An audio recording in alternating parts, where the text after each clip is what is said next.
And the Oscar goes to Parasite.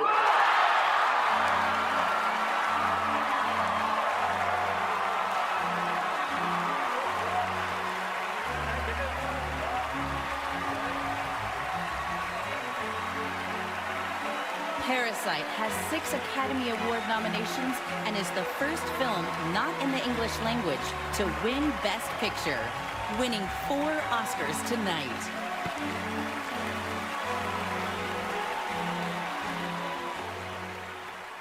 Hello and welcome back to And the Runner-Up Is. I'm your host, Kevin Jacobson, and today we are recapping the 92nd Academy Awards.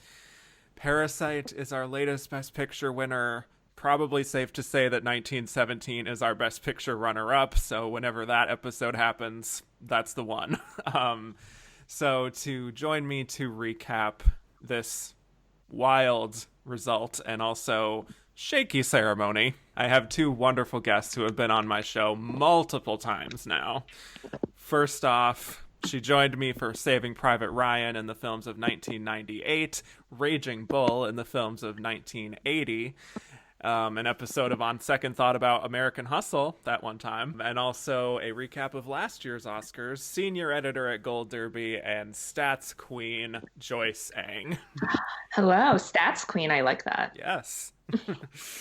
And this guy joined me for Brokeback Mountain and the films of 2005, which remains the most downloaded episode of this podcast, by the way. He also joined me for Fargo in the films of 1996, Butch Cassidy and Sundance Kid in the films of 1969, plus last year for a look at last year's Oscar race. Please welcome back the owner of AwardsWatch and stunt queen, Erik Anderson.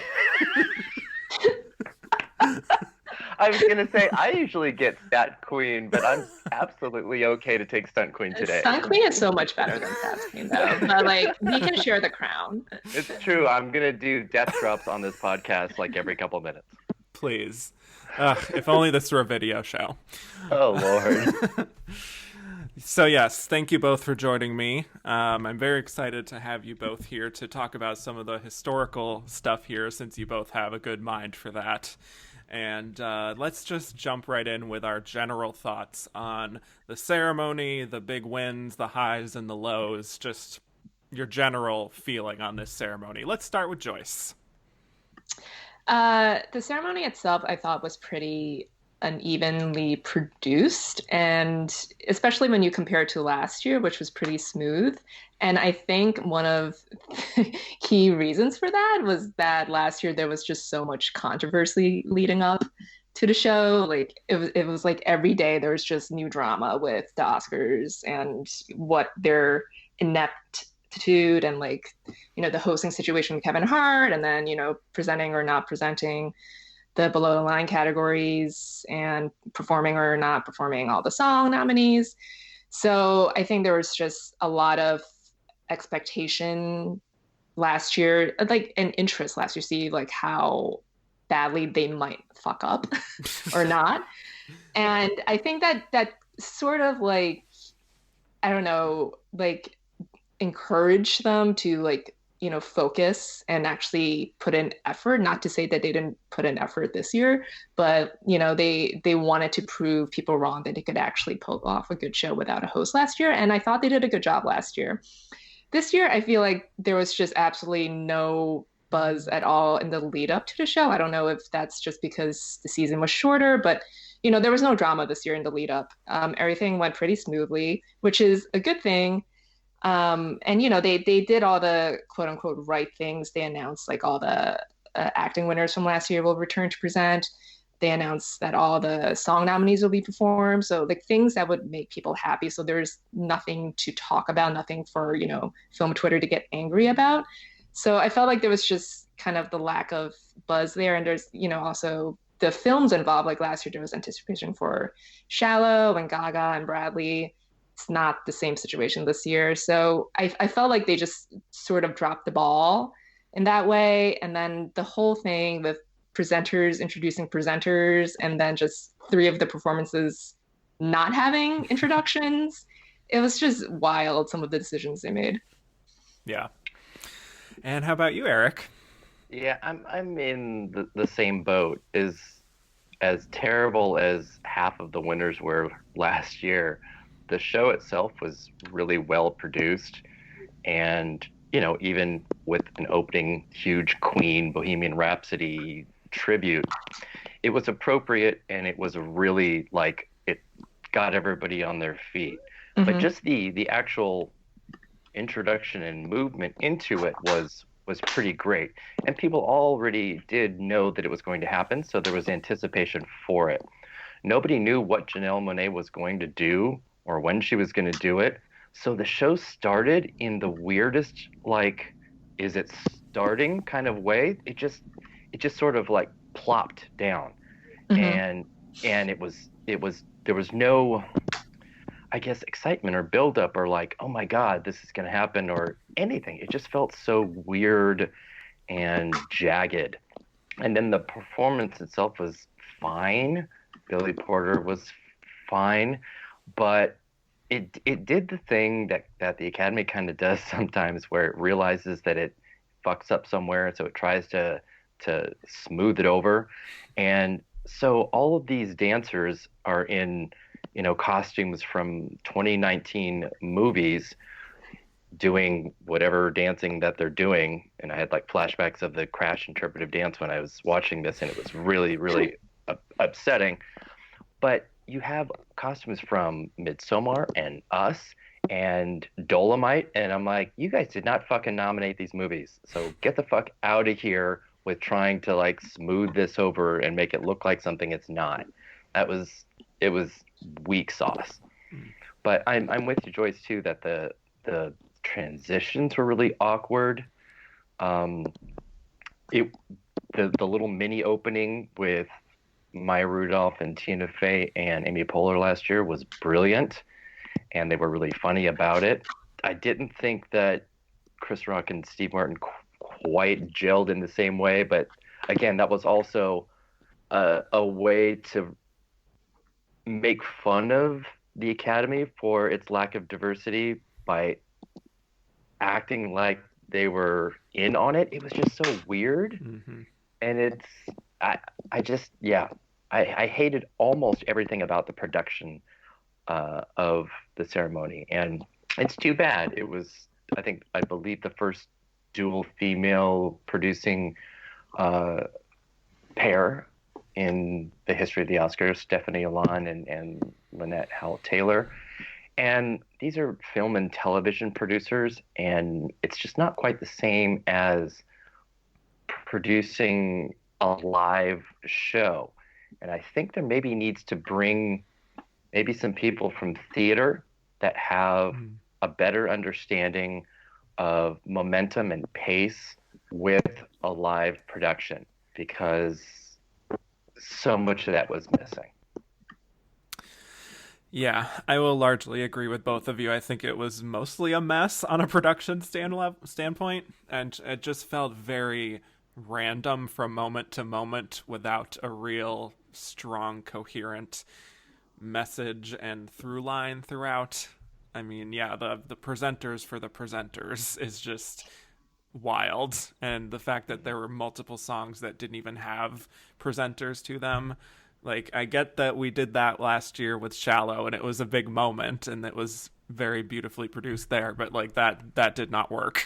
that worked for Shallow because it was Shallow. Exactly. Shallow you can't do that for Breakthrough, which no one has ever heard of. Sorry, Diane Warren. Right. It worked because they did something completely unique that I had never seen before at the Oscars, and it was so impacttive. I know. It was perfect. Yeah. And like, I mean, Chrissy Metz is a TV star of This Is Us, but she could have used a good introduction. Like, she's that not nice. Well, she's not Elton John. Anyway, she probably would have had one if she was on an ABC show. Yeah, that is probably true. Get her on the Connors, okay? Oh boy, that's a whole other thing. I don't even know really, what that was for. It was nothing. And we did have, like, in the middle, the Eminem moment. I mean, I love that. I love Lose Yourself. So it was just weird that he came out and did that 17 years later. Yeah. But then after everything, like after the show, and I was like, it's kind of appropriate because, you know, when Lose Yourself won, that was when Gangs of New York went over 10. So now he's back and to witness Marty going over 10 again. Wow. And that was also the last time, you know, we had a huge DGA mismatch upset when the DGA winner was nominated at the Oscars with Rob Marshall and Roman Polanski. So, you know, Eminem just come back every 17 years for huge upsets and I like over 10 losers. Yeah. I mean, it was the thing that got people the most excited and they had the most fun with, and it gave us so many fantastic reactions. Oh my God, yeah. Idina Menzel just like, oh my God. And Billie Eilish finally understanding something, which was great for her. Yes. But she was not even one when 8 Mile came out. So yeah, I can't even talk about like her red carpet. My favorite, you know, movie growing up was The Babadook. Shut up. I literally had a chill run up my spine. I did too. But see, that was a perfect example of the producers not knowing how to capitalize on something that is going to be like really cool and really popular. It was already weird that Eminem was going to be there without any. Or the fact that they were doing a montage saluting songs from movies in the first place. Yeah. Because like this is the worst year for it. Like you should have done it last year with I know, right? Exactly. But you know what? If you're going to have him on this and do this kind of thing and make it sort of weird, then he should have been the opener. Yeah. And it should have been like a big like public push for like the week before. Yeah, and the other problem with like I love Janelle Monáe, but the other problem with her opening was like, sure, she's saying, you know, won't you be my neighbor, but that's not like a lively upbeat song. Like, you know, remember when like Justin opened a couple years ago with his song, like everyone knew that song and something you could get up, had a beat you could dance to. Obviously Queen, you could do that too. And like, I mean, I love her, but no one knows her songs that well and, you know, what she performed. I mean, I think she did I'm Still Standing at the end, but it was kind of like too little too late for it. I truly did not expect to go into this Oscar night thinking that Janelle Monáe would sing Come Alive from her 2010 album. I'm just like, all right, sure. For great. And like dancing us people around her in Midsommar. Yeah, I think the other problem is like that front row was not really the right audience to like dance and get into it. Right. No, definitely not. And they missed like, Leo did not want to sing at all. Yeah, they missed an opportunity to have, you know, somebody sing Being Alive or at least a few bars from it. That would have been great. Yeah. Come on. I did, however, enjoy Kathy Bates making her best attempt. Kathy Bates was having the time of her life. I watched parts of the ceremony back again just because I like to do that because I'm a freak. And and she, like, every time they went to her, even when she was like in the background, not even on camera, she's just like living for everything. So yeah, she was loving it, and I just adore her. Yeah. Okay, so that's the ceremony. I want to go just right at the top, the headline story, the history-making news, which is that our Best Picture winner of 2019 is Parasite. Yay! And we all predicted it. We all did. Yes, we did. Congratulations to us. Yes. Yes. My first time predicting it since 12 Years a Slave, so I was doubly happy. Yeah. Goodness. So, I mean, let's just talk about this. I know it happens at the end, but this is obviously the biggest headline coming out of this Oscars, which is this incredible historic moment for Parasite, presented by the iconic, legendary Jane Fonda, who is always in the right place at the right time. And she took the perfect pause. She did. For reading it. And that is why you hire Jane Fonda. Because she knows the moment. And I'm sure she was thrilled. I'm sure she voted for Parasite. Oh, totally. Yeah. And like she knew what that moment meant, and she's like, I need to take a second here. Yeah. Perfectly executed. You love to see it. Take that, Faye Dunaway. Yeah, no shade, but Faye Dunaway could never. I mean,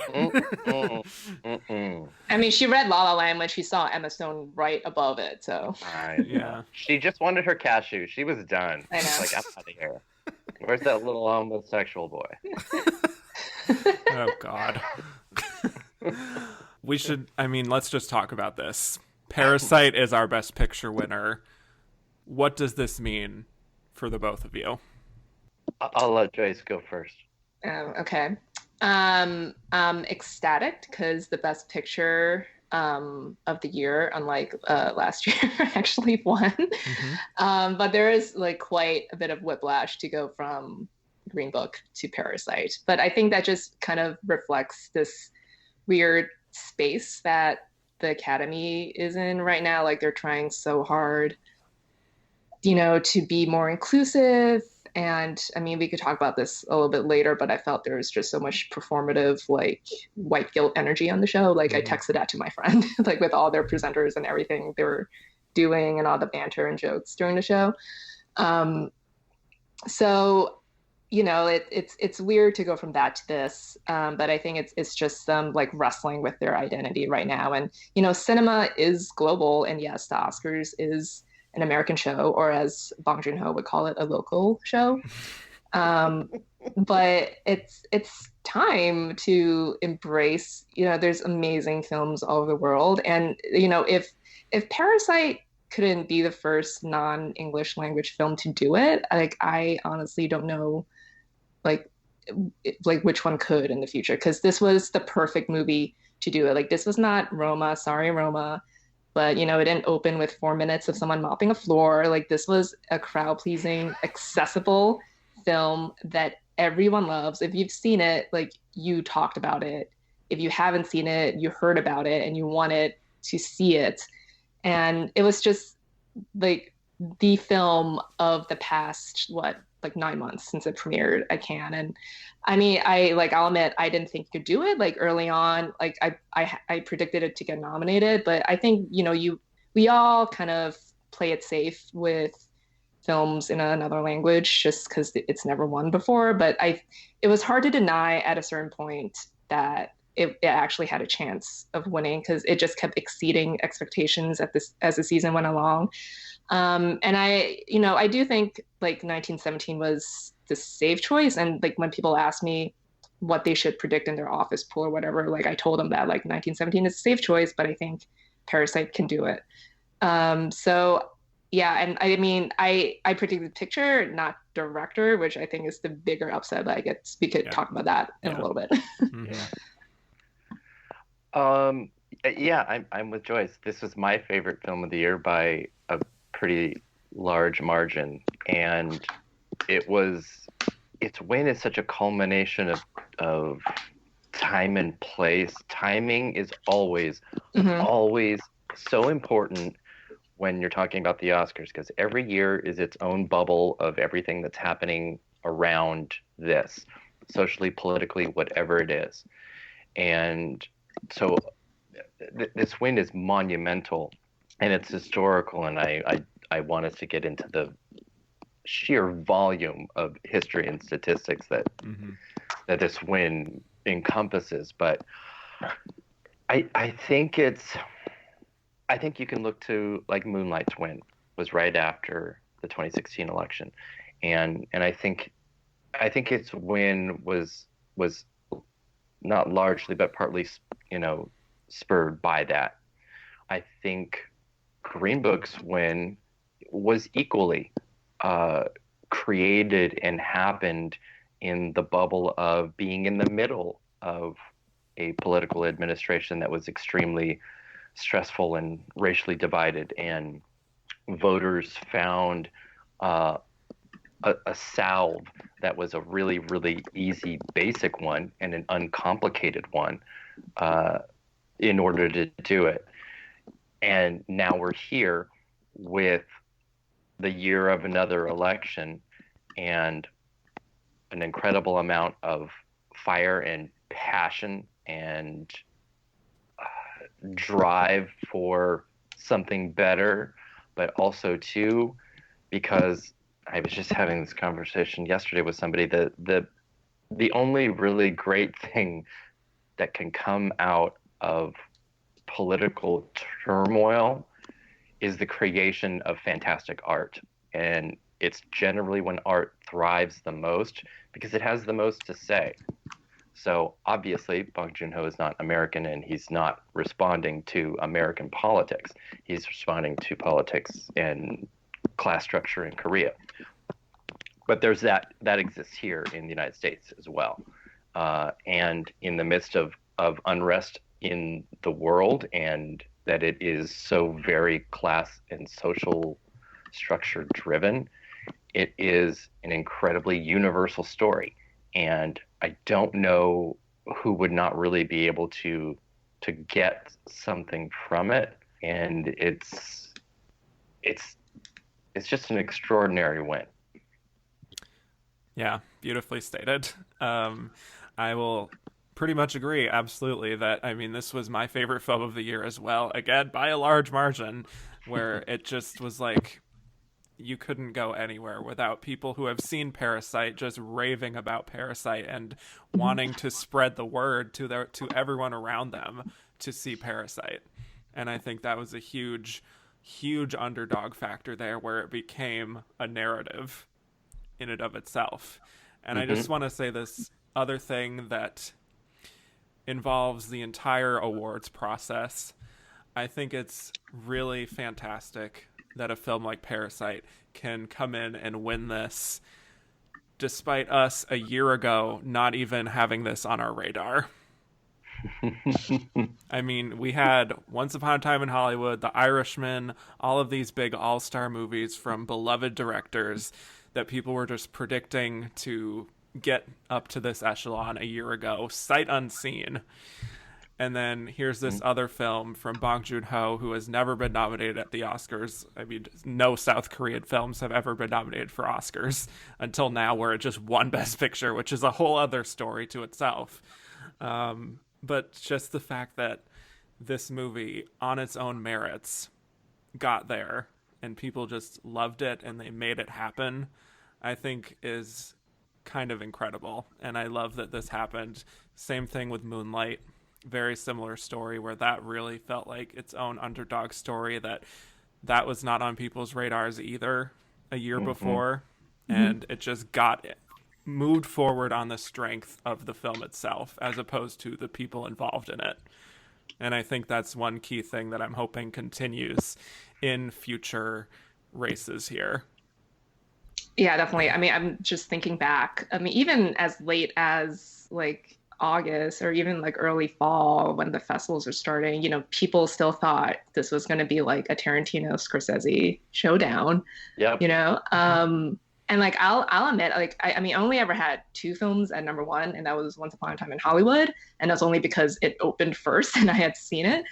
And Parasite, I switched to Parasite after it won SAG, which, I mean, the turning point for me was when it got the SAG Ensemble nomination. I was like, it can actually win that award. And I, stated why it could win. And then it did win. And I was like, I'm switching to Parasite. And that was also the weekend that, once lost PGA. So yeah, like I never actually thought 1917 could win. I mean, I could in theory, but I never believed it because I mean, if you follow me, then I'm sure you've heard me repeatedly say that Parasite is the Fleabag of the Oscars. Like, it was just that same type of organic passion, like from fans and within the industry. Like, people just could not shut up about this movie, just like they couldn't shut up about Fleabag and Hot Priest. And everyone wanted to meet Phoebe Waller-Bridge, and everyone wanted to meet Bong Joon-ho.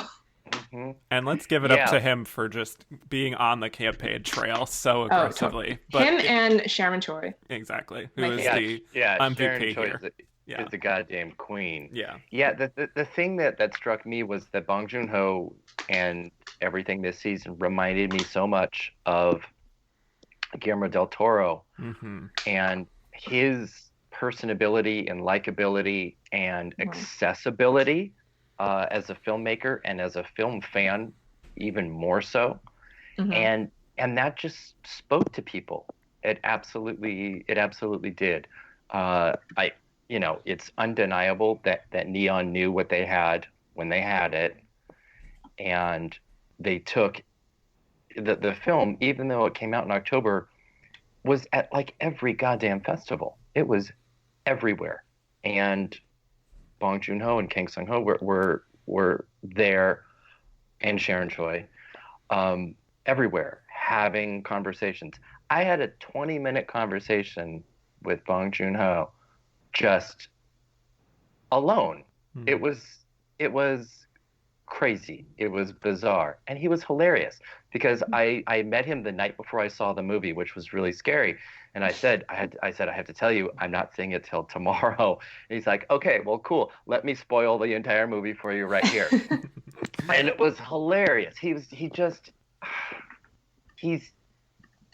has somebody a that great you sense want- of humor. He has a great sense If of you've never humor. followed any of his previous work or interviews before. And Yes. yeah. And the best part is like Sharon is able to convey that through her interpretations. Like she's such a great interpreter. Like she's so fast, and she always picks up on like the nuance and like the intonations of what he's saying. You know, like Mhm. I mean, obviously, like I don't know Korean, and I'm sure you guys don't know Korean either. Like we don't know like that those inflections when you're speaking that language, but she can convey that, and it's so quick and so well. And it's like she's the MVP like with him, and like it was just a perfect campaign from beginning to end. Yeah, it really was. And this was Neon. I mean, 3 years old. yeah. 3 years old. Hello, let's celebrate that. First Best Picture nomination, and they win. Yeah. It just weirdly also reminds me of like Hulu coming in at the Emmys with The Handmaid's Tale and I know, just poor Netflix. winning everything. And again, yeah, exactly. Netflix has been in this game. Now they have 2 Best Picture nominees here. They came close with Roma last year, and still they're left with what? Marriage Story for supporting actress and documentary, and blanked for The Irishman. Weird thing is that this year, after last year too, was sort of seen as okay. The major studios are having a huge comeback Right. with the Oscars, and the indies and the mini majors are kind of sitting on the sidelines, and that did not happen this year. Yeah, there's so much studio presence also in this Best Picture lineup of major studios here. Warner Brothers, Netflix now is pretty major, and Fox, yeah, Universal, yeah, Sony. and here we have Neon coming in with Parasite, just on again organically on its own merits, and so I think it's just an incredible victory, an incredibly run campaign that should probably be studied by any studio. And it's just, yeah, it's a marvelous thing. And I do hope that this is not a fluke, that we could see more non-English language films getting to this point. And I will sort of jump off of what Joyce said earlier, sort of about Roma, the fact that could not do it. In retrospect, is not surprising that Parasite could, just because of the natures of those films. And so I'm curious to see if there is a film in the future that could do it again, because, we do have this influx of international members. The Academy is certainly diversifying, not quite there yet, but making positive steps at least. And so, yeah, hope that this is a trend that can continue and is not just in a vacuum here. I mean, I would like to see the barrier broken for animated films and documentaries. Yeah, Documentaries have never been nominated. What's next? Yeah. Yeah. Mm-hmm. I mean, with regards to Roma and Parasite, there's a really big difference, and it's not even a fine line between respect and passion for something. Totally. And Roma was very respected for its craft, and its 10 nominations and its director and cinematography wins are evidence of that. But the passion to like and love it was not there. It just simply was not there. Yeah. Mm-hmm. It's the same thing with like Irishman. It's like the same thing, My It's God. like you respect the people involved and what they did. It's I'm not generally someone that subscribes too much to, well, I talked to this many, Academy voters, because it only means so much. You talk to 0.01% of voters. Exactly. And I spent some time in Los Angeles this season. I went 3 different times and talked to a lot of people, and every single person that talked about The Irishman was absolutely, I like it and respect it. I just didn't love it. Mm-hmm. Everybody. Yeah. I do wonder how much of, or like if it would have done better if it weren't a Netflix film, because I feel like if it were just theatrical, like I feel like there would be more of a prestige factor. Like I still don't think it would have won, but I think there would just be a little bit more excitement over it. Like you have to see this epic on the big screen. Whereas on Netflix, everyone immediately was making fun of it and breaking down like, here's how you could watch The Irishman in 5 episodes. This is when you should stop. Yeah. Yeah. And I had a lot of people in my life just being like, oh, it's on Netflix now. That's great. I love Marty. Yeah. I love all these people. But like 3.5 hours is, I don't know when I'm going to find the time. So yeah, and I'm sure some people never finished it. Yeah. So Yeah. I think I think we absolutely still see the evidence that there is a Netflix bias. Laura Dern won, but it's their first acting win, and they got a documentary again, and that's it on 24 nominations. It's kind of similar with like the Emmys. Like it's like they're okay giving them like these other awards, but not the top one. Yeah. And it's such a completely opposite year from last year to this, because they only had really one film, and that was everything that they were putting behind it. Yeah. And the spending numbers were flying left and right from pundits and writers and studios that were really upset about it. And this year they had tons of movies to split it from, and I think they might have thought, okay, this is going to actually help us a bit by having more out there instead of just one target. And to a certain extent it did, and it certainly did with nominations. They got the 24, but they still spent like $100 million on these campaigns, which nobody else can do. And it's starting to turn into like a Tom Steyer, Mike Bloomberg type of campaign, where it's like, you may have all the money in the world, but it's not going to get you the votes. It'll get you a place at the table, but you're not going to eat. Yeah. And I also thought it was, I mean, they had so many contenders too, and I don't know, it just felt like they obviously prioritized like Irishman and Marriage Story, and then to a lesser extent like Two Popes.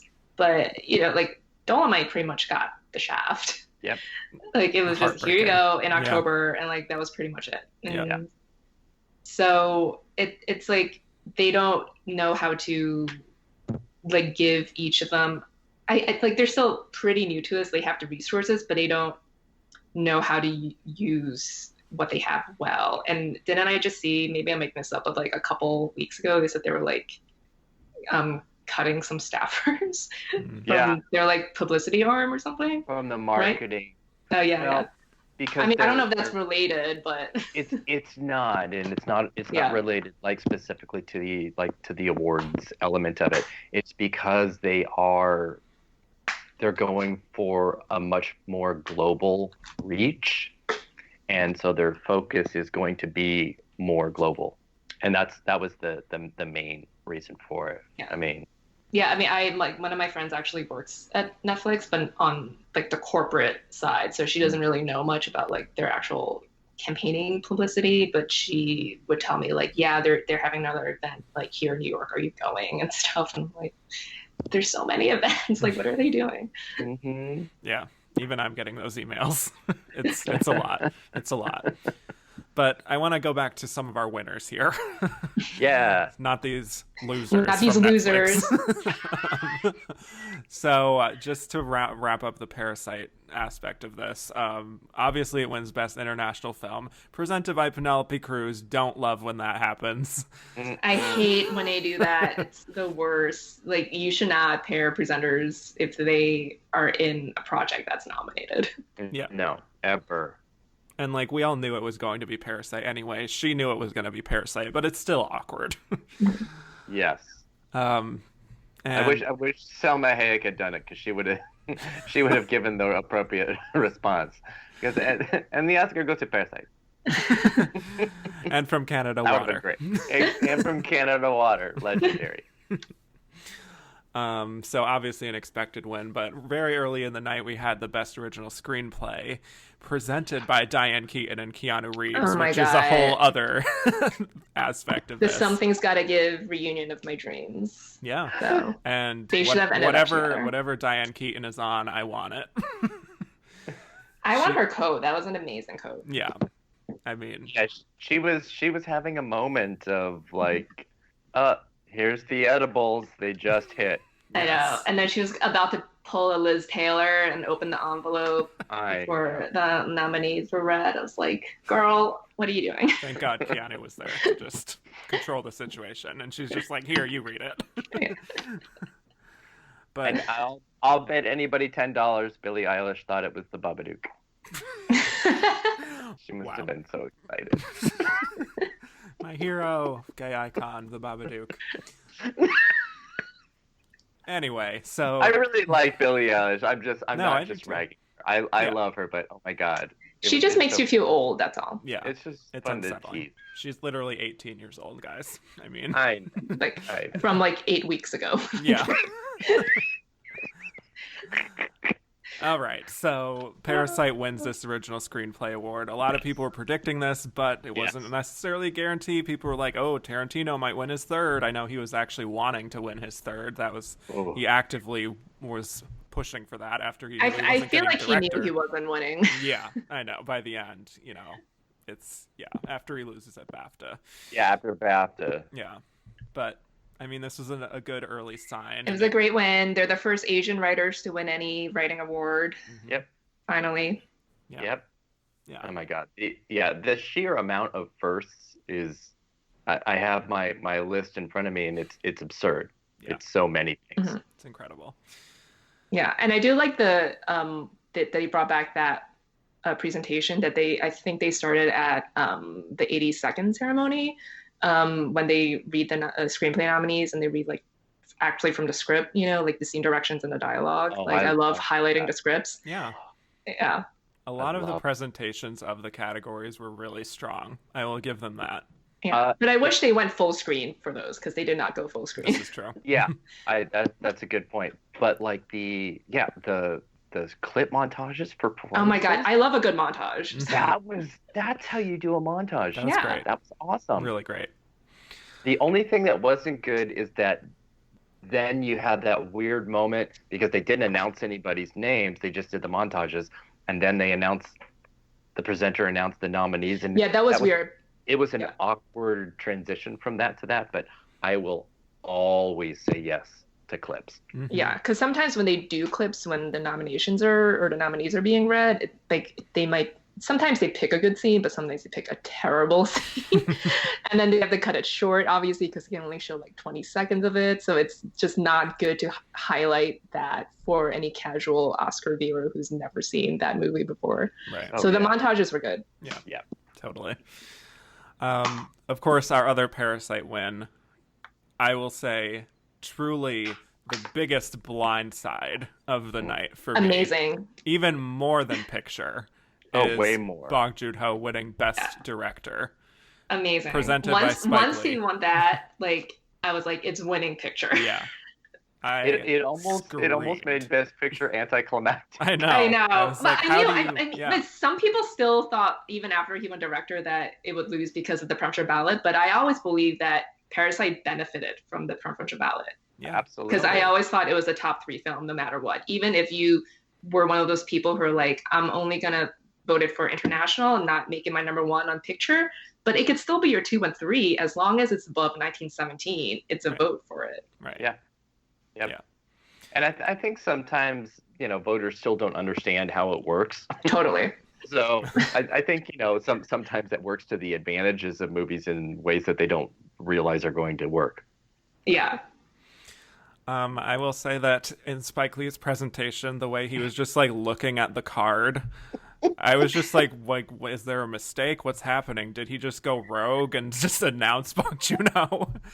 Because he did you guys wanted him? read that Vanity Fair? I think it's Vanity Fair. I haven't double checked, but it was they went to like one of the rehearsals and they said that obviously they print like fake winners in the cards for the people to read, and they said that Spike did not like whatever name was in that card, Oh, so he refused to read it. Oh my God. Yeah. that's funny. Maybe it was Peter Farrelly. Oh God. I saw that gift from like the DGA symposium last year. Yes. I Live lived. for it. Yep. It's the best. Yeah. I use it often. But I mean, this is an incredible upset. Even Sam Mendes was like, all right. Oh yes, giving Yeah. the best Glenn Close. Oh, Yeah. She's just a little like, oh, that's a turn of events. I mean, I feel bad for him in that he won everything up to that point. But I also don't because he's already won. Yeah. I don't either because look at the acting winners, which went all the way through the whole season. Oh yeah. And every other person has to sit through all of these shows to Knowing not they're get- gonna lose. knowing they're going to lose, and then it's just like this isn't fun. It's not. I would hate to do that, and also have to have the composure because the camera's going to be on you as you lose, and most of us would not be able to do that as well as they do, and they're actors, so I mean they kind of should, but still, nobody likes to lose, especially people with very sensitive and fragile egos like actors. There was like a New York Times story when the year Viola won, and it was just basically about like what does it feel like to be the other nominees knowing you're gonna lose. Wow. Yeah, it was great because it's just like you still have to do it, like you have to show Yeah. up Exactly. and act the part. But Yeah, but great win, and like he Incredible. like Bong Joon-ho totally was not expecting it I know. at all. Like I keep rewatching his reaction, and he's just like sitting know. there stunned, and like Song Kang-ho has to like lift him up, like literally lift him up. That's actually like the best part is that it took him like quite a few seconds to realize what Yeah, had it happened. like didn't register. It was awesome. Yeah. I loved it. And obviously, this is the first time that someone has swept the director race and then lost at the Oscars since Ang Lee for Crouching Tiger, Hidden Dragon. He which is- avenged him. Yeah, He he did. absolutely did. Yeah. Exactly that. And so, yeah, I mean, this went against everything that people were expecting, not only for the stats, but just the fact that movies like 1917 win directing all the time this decade. Yeah, totally. Like it's become a most directing award, Yeah. and it's like people have forgotten that, that's not what directing is. Exactly. Like they prioritize their technical over the artistic choices. And it's like no. So I'm glad like he won this because this is like the exactly perfect amount directed movie. Exactly. Well, and even the screenplay win speaks to that too, because people think screenplays are just dialogue, and it's not. It's story and structure too. And Parasite totally excels in story and structure and concept. So put it against something like Once Upon a Time in Hollywood and Tarantino, who is extremely dialogue driven. And you have this, it's almost an anomaly, really, of what we're used to at the Oscars. When something is actually rewarded, the directing and the screenplay this year, for what the core of each of them really are, instead of just being the most directed and the most written. Yeah. And like the craziest thing is like in the preferential era, like the only movies to win picture, directing, and screenplay are The Hurt Locker, The King's Speech, Birdman, and now Parasite. And then the other ones, like picture has only taken director twice with The Artist and Shape of Water. They didn't win screenplay. Yep. And then the other times, picture took screenplay award and not directing. Yes. So that's why I always felt like Right. Parasite could always win picture too, because in the preferential era, picture has been more linked with screenplay than director. Absolutely. That was one of the reasons that it made it easy to switch. It made sense. I mean, BAFTA obviously just made that even easier.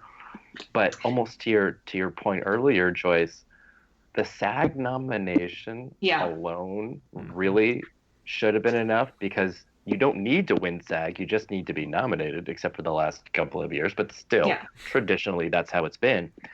But all you had to do is watch the SAG Awards and the response in the audience to the cast.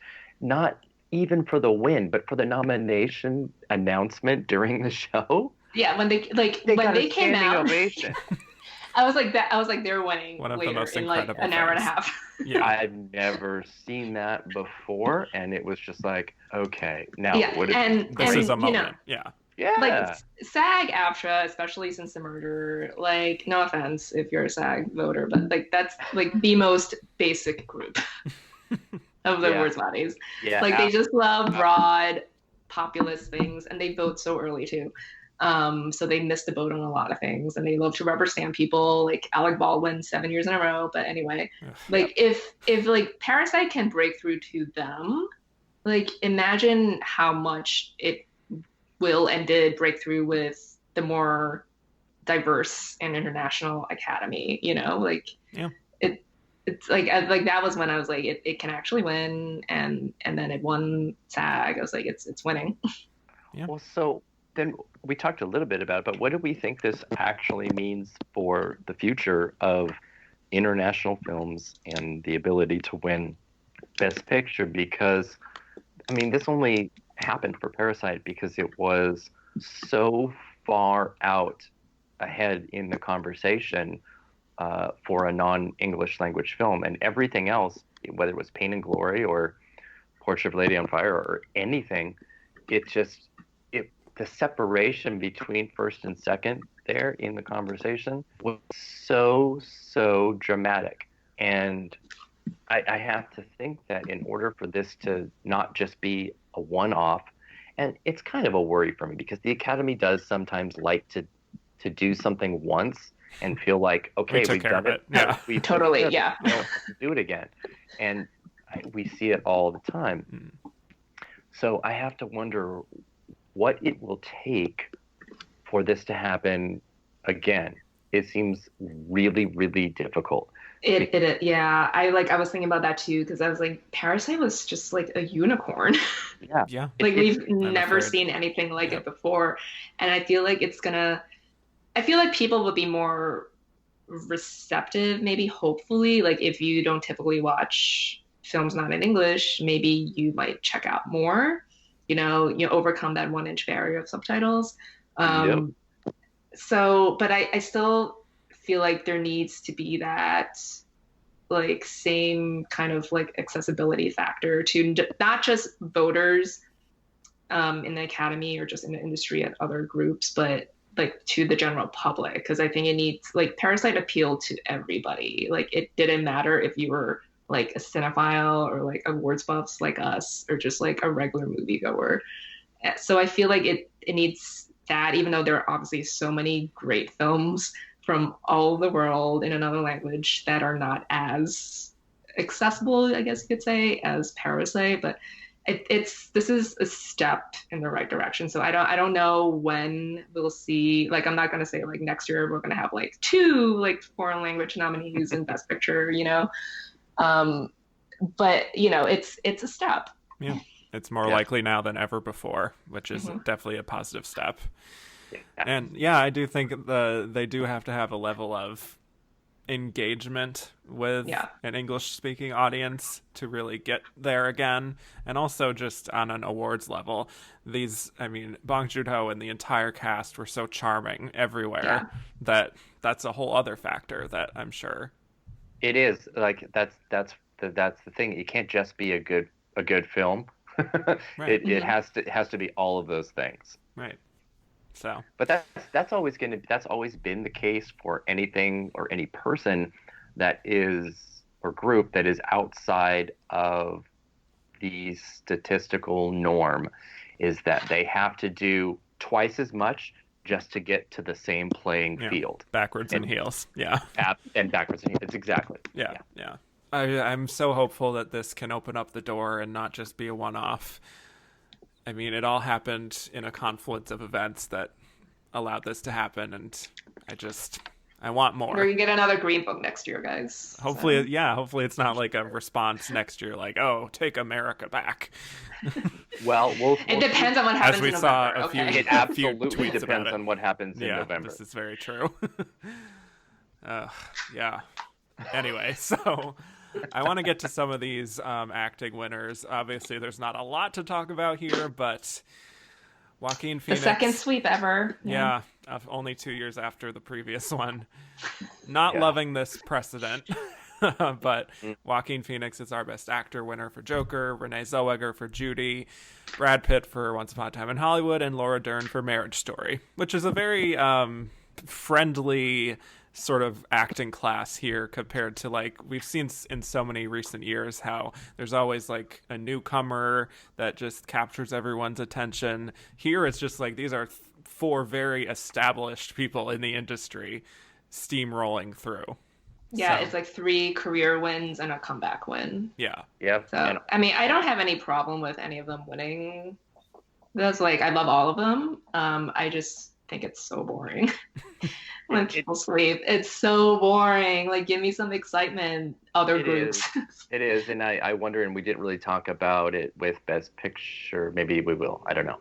But with this shortened season, is that one of the reasons you think maybe that we got this rubber stamping of winners like we did?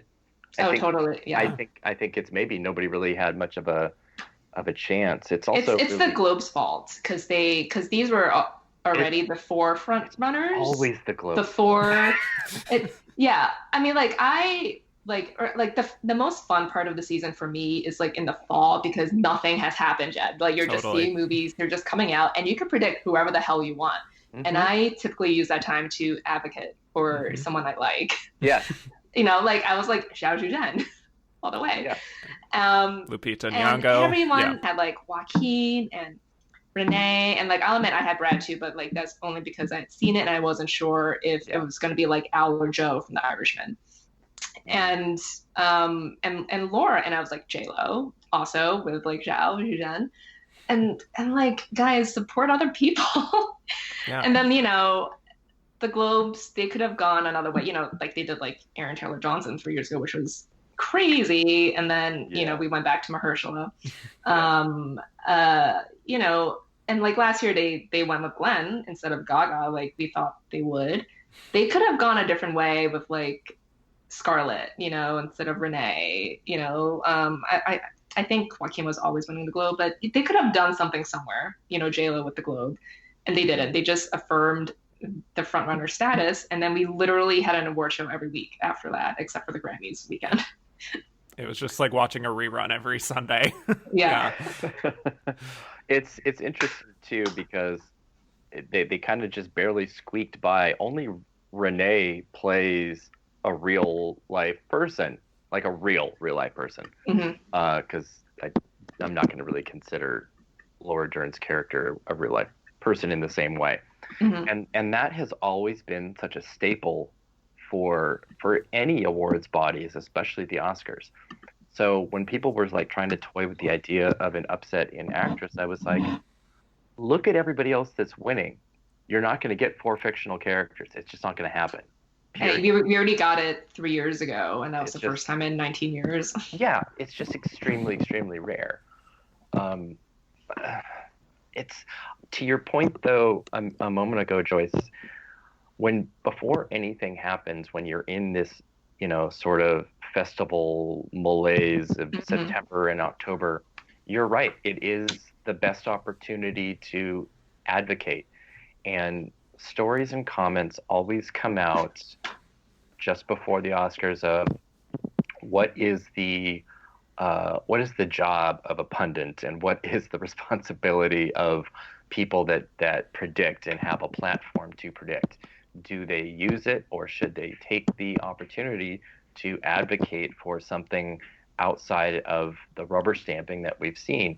And do they have any actual impact or power? This is a conversation that's going to keep happening, and there's going to be people that say yes and people that say no for almost identical reasons.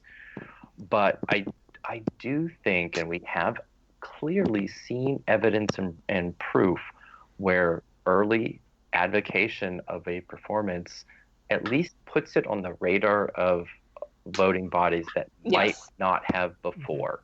I mean, one that always pops up is Damien Bashir for Better Life, which, if I remember it correctly, was in the summer. Entertainment Weekly did not a big spread, but it was just he was like on like a list of potential contenders that could happen later in the year, and nobody had that, and it carried him through the season just because the visibility was there. And it happens. It can absolutely happen. Where I think it backfires is when you have pundits and voices that are extremely vocal, and instead of advocating, they are shaming people into voting and not voting for certain performances. And I don't know anybody that's going to respond positively to that. And I think that's why sometimes you get, I don't think it's why Lupita Nyong'o was snubbed, but I think some of the volume and the language used by some pundits of why isn't she in and why didn't you nominate and you're stupid isn't going to get voters to respond. It's a very social media, Twitterverse concept of how to advocate rather than being able to write, a really well thought out piece of why somebody should, instead of just being, do this or, you're screwed forever. Yeah, it's interesting because it's like you need context for every situation, every potential nominee, and every year as well. And like, to your point of like how much impact does like punditry have? Like, there's only also so much we can do as well. Like, we're not the ones voting. Like, neither are the critics who gave Lupita like 20 awards. For us, like, I mean, I would have loved to see Lupita get nominated. But we're still not the ones voting. Like, there's only so much you can do. And like, who knows? Maybe she was sixth. And like, yeah, like to a degree, there is some self-fulfilling prophecy when, like it's not a good look that the top four Best Actress, predicted nominees for a while were just white women. And then it seemed like it was like four like women of color fighting, quote unquote, fighting for the last spot. Like it's not a good look, but it's also like people are also predicting based on history, based on buzz. Like we know Best Actress is the whitest category at the Oscars. So like I always say, like I want them to prove me wrong. Like did it make me feel good when I was just predicting Awkwafina? Like that was also kind of a hope prediction too, because an Asian American actress has never been nominated for Best Actress. I'm Chinese. I've never seen an Asian actor or actress win an acting Oscar. I mean, we could get into like how they just completely neglect Asian actors in general later, but like I wanted them to prove me wrong. I want them to nominate more than one woman of color for the first time in 47 years. I want them to nominate Awkwafina. So they didn't prove me wrong. They nominated someone who, the only person of color who also played a slave. So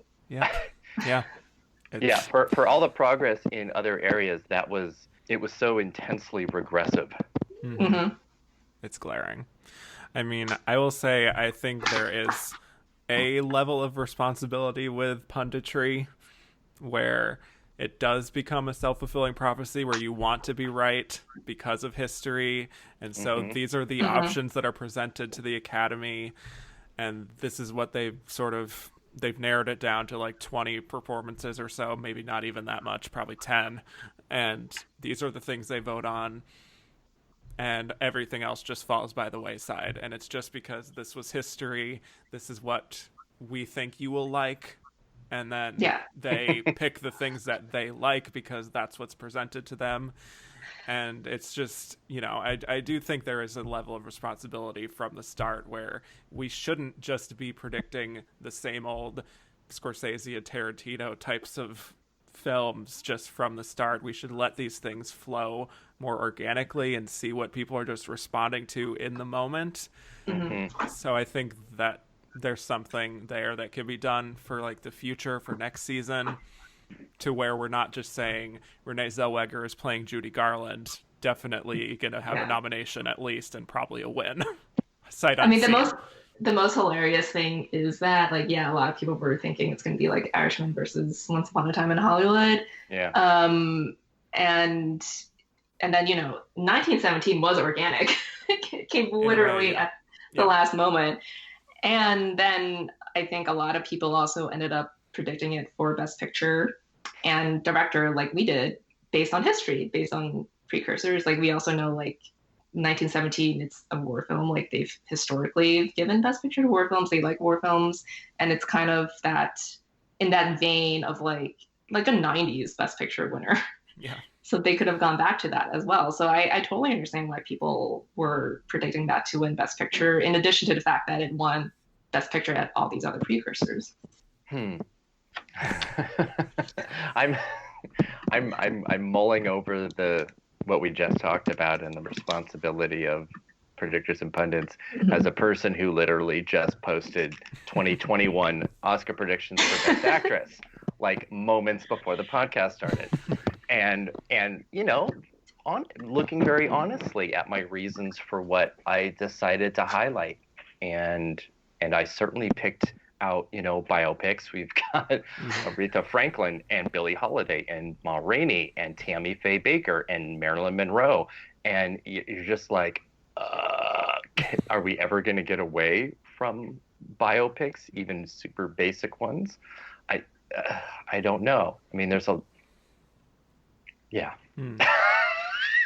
It's just this hard balance of like trying to support new voices, different people, new types of genres. Like Parasite itself, like that's just a genre-bending movie. It's a boundary breaker. Yeah. Yeah. And it should be a lesson for the future that this type of film can win. With all of the barriers that had, nothing like Parasite had ever won Best Picture for so many different aspects of it. Mm-hmm. And so, something to look for in the future. Is all I'm Yes. saying. But this acting class, beautiful, love all these actors. It is slightly surprising to me that, for example, the Best Actress race never saw an upset, just because Renee had already had one, and because she hadn't necessarily been working in the business as much this decade. And so, compared to Joaquin and Brad and Laura, who are very active in the community and have been delivering incredible performances this entire decade, it was a little surprising that we couldn't find an alternative to Renee, especially also because Judy was not really on that level of support that Joker and Hollywood and Marriage Story had, obviously. Yeah, it's weird. Like, no one was passionate about like the other Best Actress contenders, not just the other 4 women nominated. It was just like it was like an afterthought. Renee, Judy Garland, go for it. There you go, second Oscar. Yeah. It's this win is just one of those really regressive, classic kind of Oscar wins.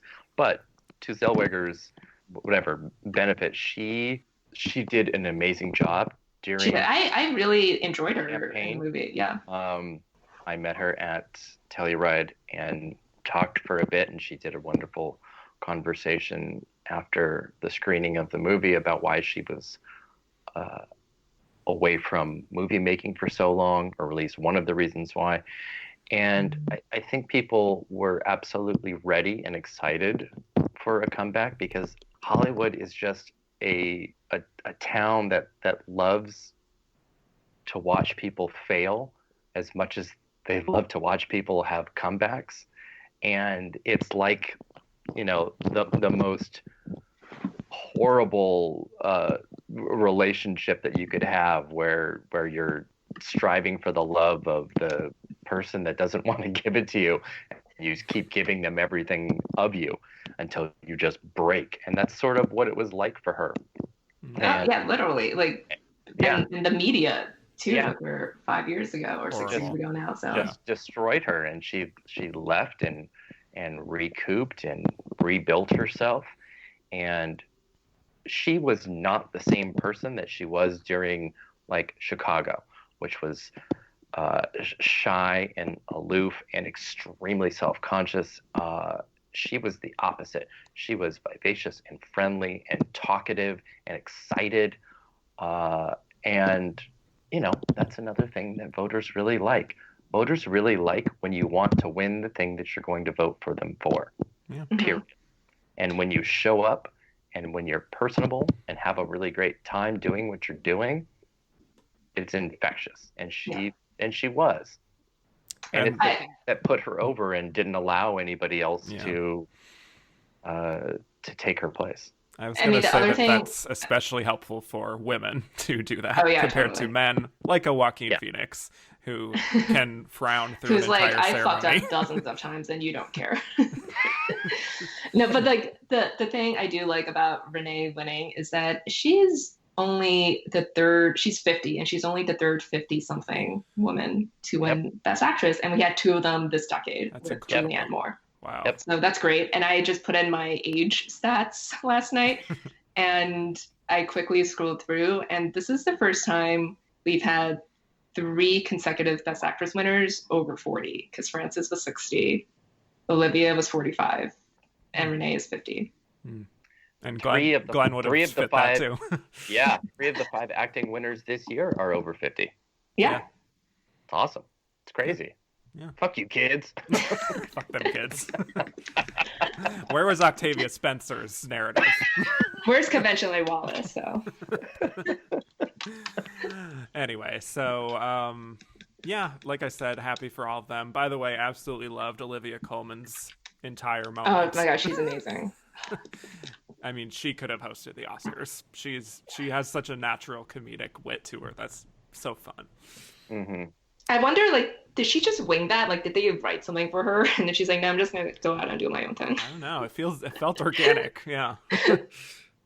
But anyway, I mean, interesting for me, just to wrap up this acting segment, that Scarlett Johansson was never able to get something together, because she really felt like someone who was in that mode of actresses who tend to win, of, this is sort of her year. She's still young, and she's in the right age bracket. Exactly. Yep. Yeah, and she's beautiful, which helps.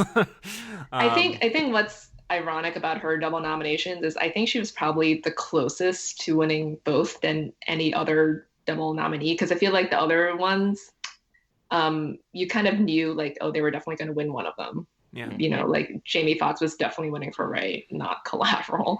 And then, or like they had no chance at all, like Cate Blanchett. And I feel like she was probably second in both. I totally agree. Yeah. I mean, do we have theories on why that happened? Is it just sort of her mouth? I mean, who knows? I don't. Marriage Story just never took off at all beyond Laura. And JoJo, I don't know. Like, I really loved her in JoJo.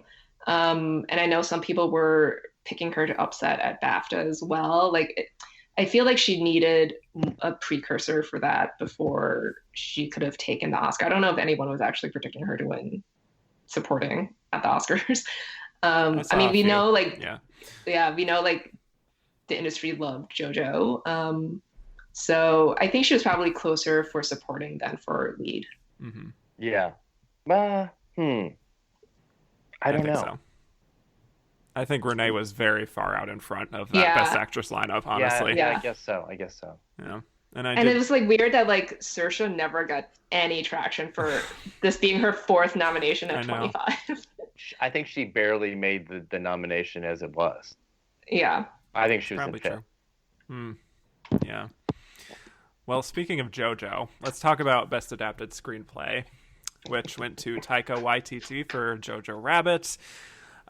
This was sort of a race for a while. At least we had this being a race. And I did think for a while that Little Women could take this just on the back of just pure support for Greta Gerwig. But once it went to JoJo for WGA and BAFTA, it felt like that was pretty much the end of that. And here he is. He's an Oscar winner. Yeah. What do we think? I mean, I wish they weren't up against each other, because I love Taika. Like, I've loved him since What We Do in the Shadows, and I love Thor Ragnarok. Yeah, and I personally think Greta's script is the best actual screenplay. Mhm. Yep. Especially if you actually read it and see what she did and how she actually grafted the timelines together and everything. And I still have no idea how anyone can be confused about like what you're watching on screen. Oh my But God. yeah, I just Yeah. wish they weren't competing against each other. And I think clearly the industry liked JoJo more and responded to it more. And I think they just kind of admired his like balls to like write in a Hitler character. Like it's just like such a high wire act for him to pull off with that concept, you know. So I think they kind of were kind of in awe of just the different tones he managed to put into JoJo. And you know, it's uplifting, it's, you know, it's timely as well. I'm not upset with him winning. And I'm happy he won and that he's the first Indigenous writing winner. So I think Greta will get one day. Yeah, I'm almost never upset when somebody is able to be the first, even if, you know, I wanted something else. Mhm. I really appreciate firsts because they exist in history forever, Yeah.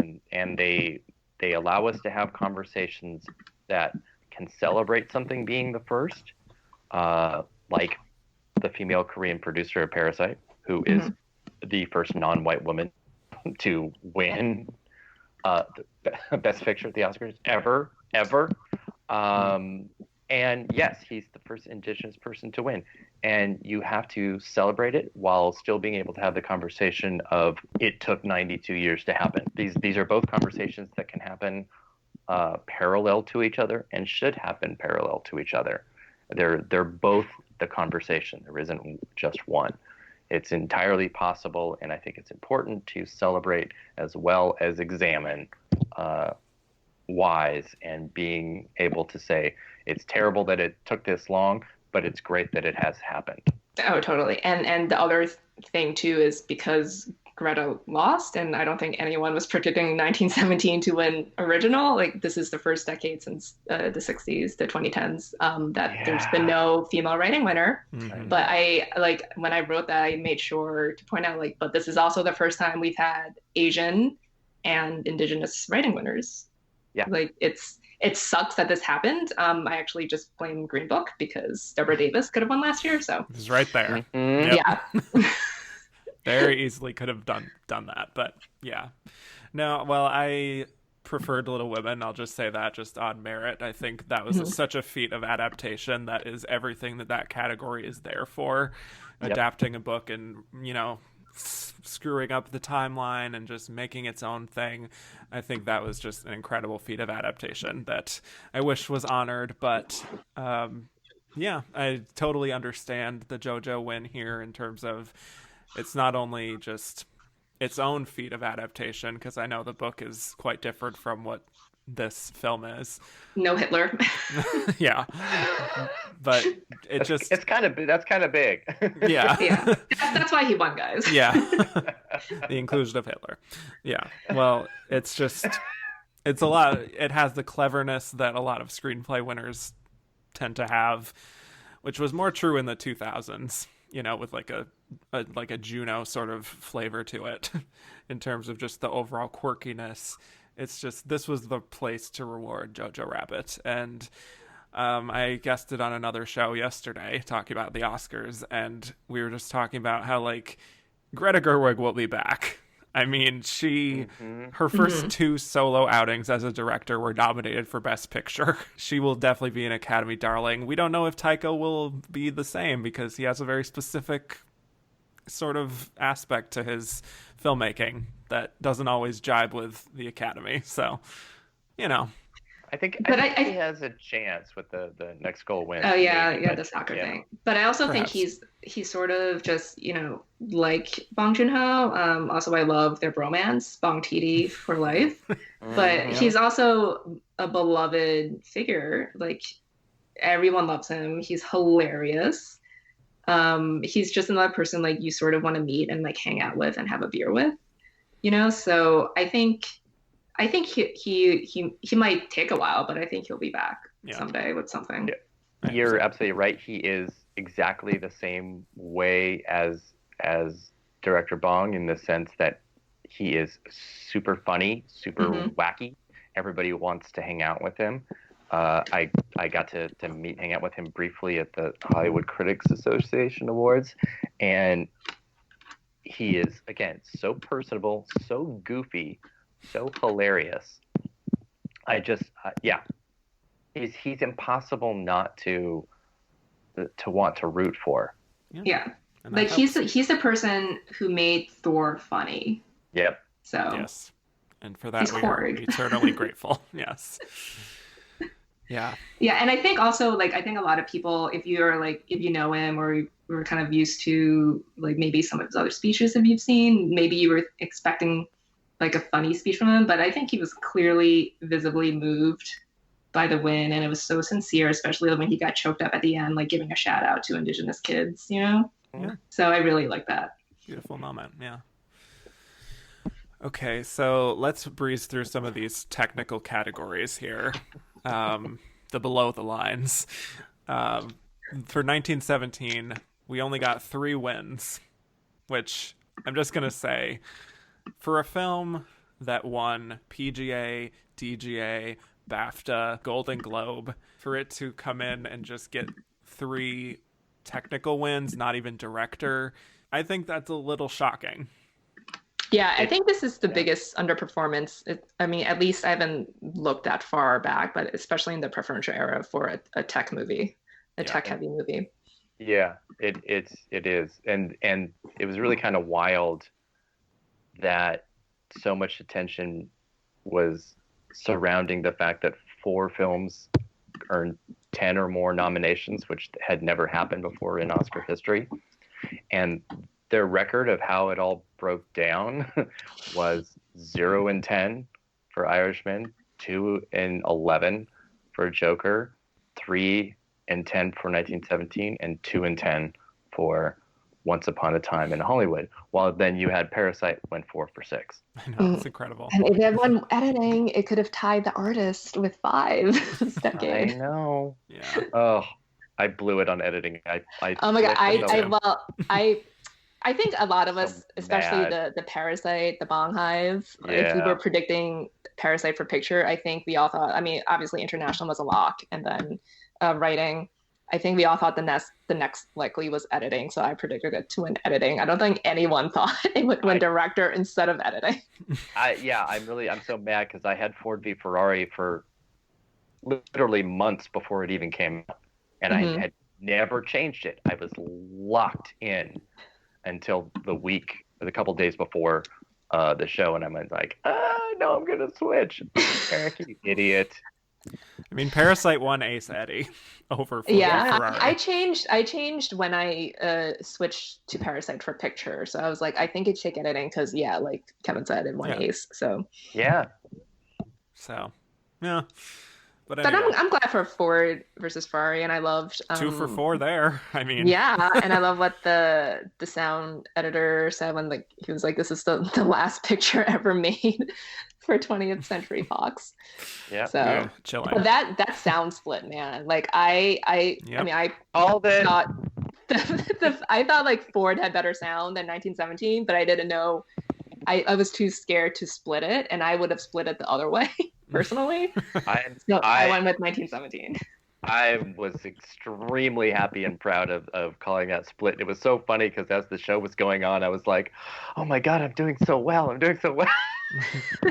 And then I was like, oh, okay, not so much. But, I did okay. But I was looking at, what each of them won at motion picture sound editing.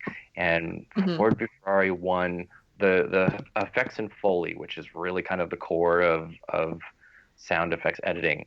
And the reason I ended up with that split and with going for 1917, even though they did not get a CAS nomination, is that when you're looking at sound mixing as the combination of everything and you include music, nothing included music the way that 1917 did with its mix. and certainly more than Ford v Ferrari did. That's so I was true. thinking, okay, maybe the voters are going to be at least pushed enough by the score as a part of the film, even though they didn't vote for it to win, in order for it to be able to get sound mixing. This was their consolation prize to Thomas Newman, and he's not actually taking it home. God. I have to be honest, though, after last year and Bohemian Rhapsody winning both sound, that is when I knew these people don't know the difference, and they're just going to be together for the rest of time. I am absolutely dying that we went from double Bohemian Rhapsody to a split. Make it make sense. Yeah, make it make sense, people. And that's why that conversation is now happening, of merging the sound awards again into one. And how do we feel about that? Okay. I mean, so okay, you go ahead. It's a few things. Even though I have read some sound people that are in favor of doing it, because it doesn't really change like the nominees. You'll still have like a big set of nominees that are responsible. The supervisors and engineers are still going to be the nominees. But what it does is, remove an entire category, which makes it difficult to make and break records with nominees. I think if they do that, they would just add another category, if not right away, eventually. I mean, I'm totally speaking from somebody that loves records and loves when something can break a record, and yeah, this would hinder that unless they add like a stunt or a casting category. Mm-hmm. But after what happened with casting at BAFTA, I'm not sure. Yeah, Yeah, when that happened, I was like, no, don't do it. You guys don't know what I take it back, guys. Yeah. Never mind. Kidding. Yeah. Yeah, I'm not opposed to the merging of it. And obviously BAFTA just has one sound category already. I don't know. I kind of even though I feel like most people don't know the difference, I kind of feel like when I think some voters, when they do have to sit down and vote, if they don't already know the difference, like maybe some actually do try to learn the difference and appreciate the difference, at least at that point in time. Maybe they'll forget about it after they vote, but I don't know. Because I feel like it will become more of an afterthought, like not appreciating the difference between them. And I also think the show could also do more to highlight these below the line categories. Like I think 4 years ago or something, when they were presenting these categories, like they actually isolated the sounds so you could hear the sound effects for editing, and then you could hear the levels for mixing, so like people at home could understand the difference.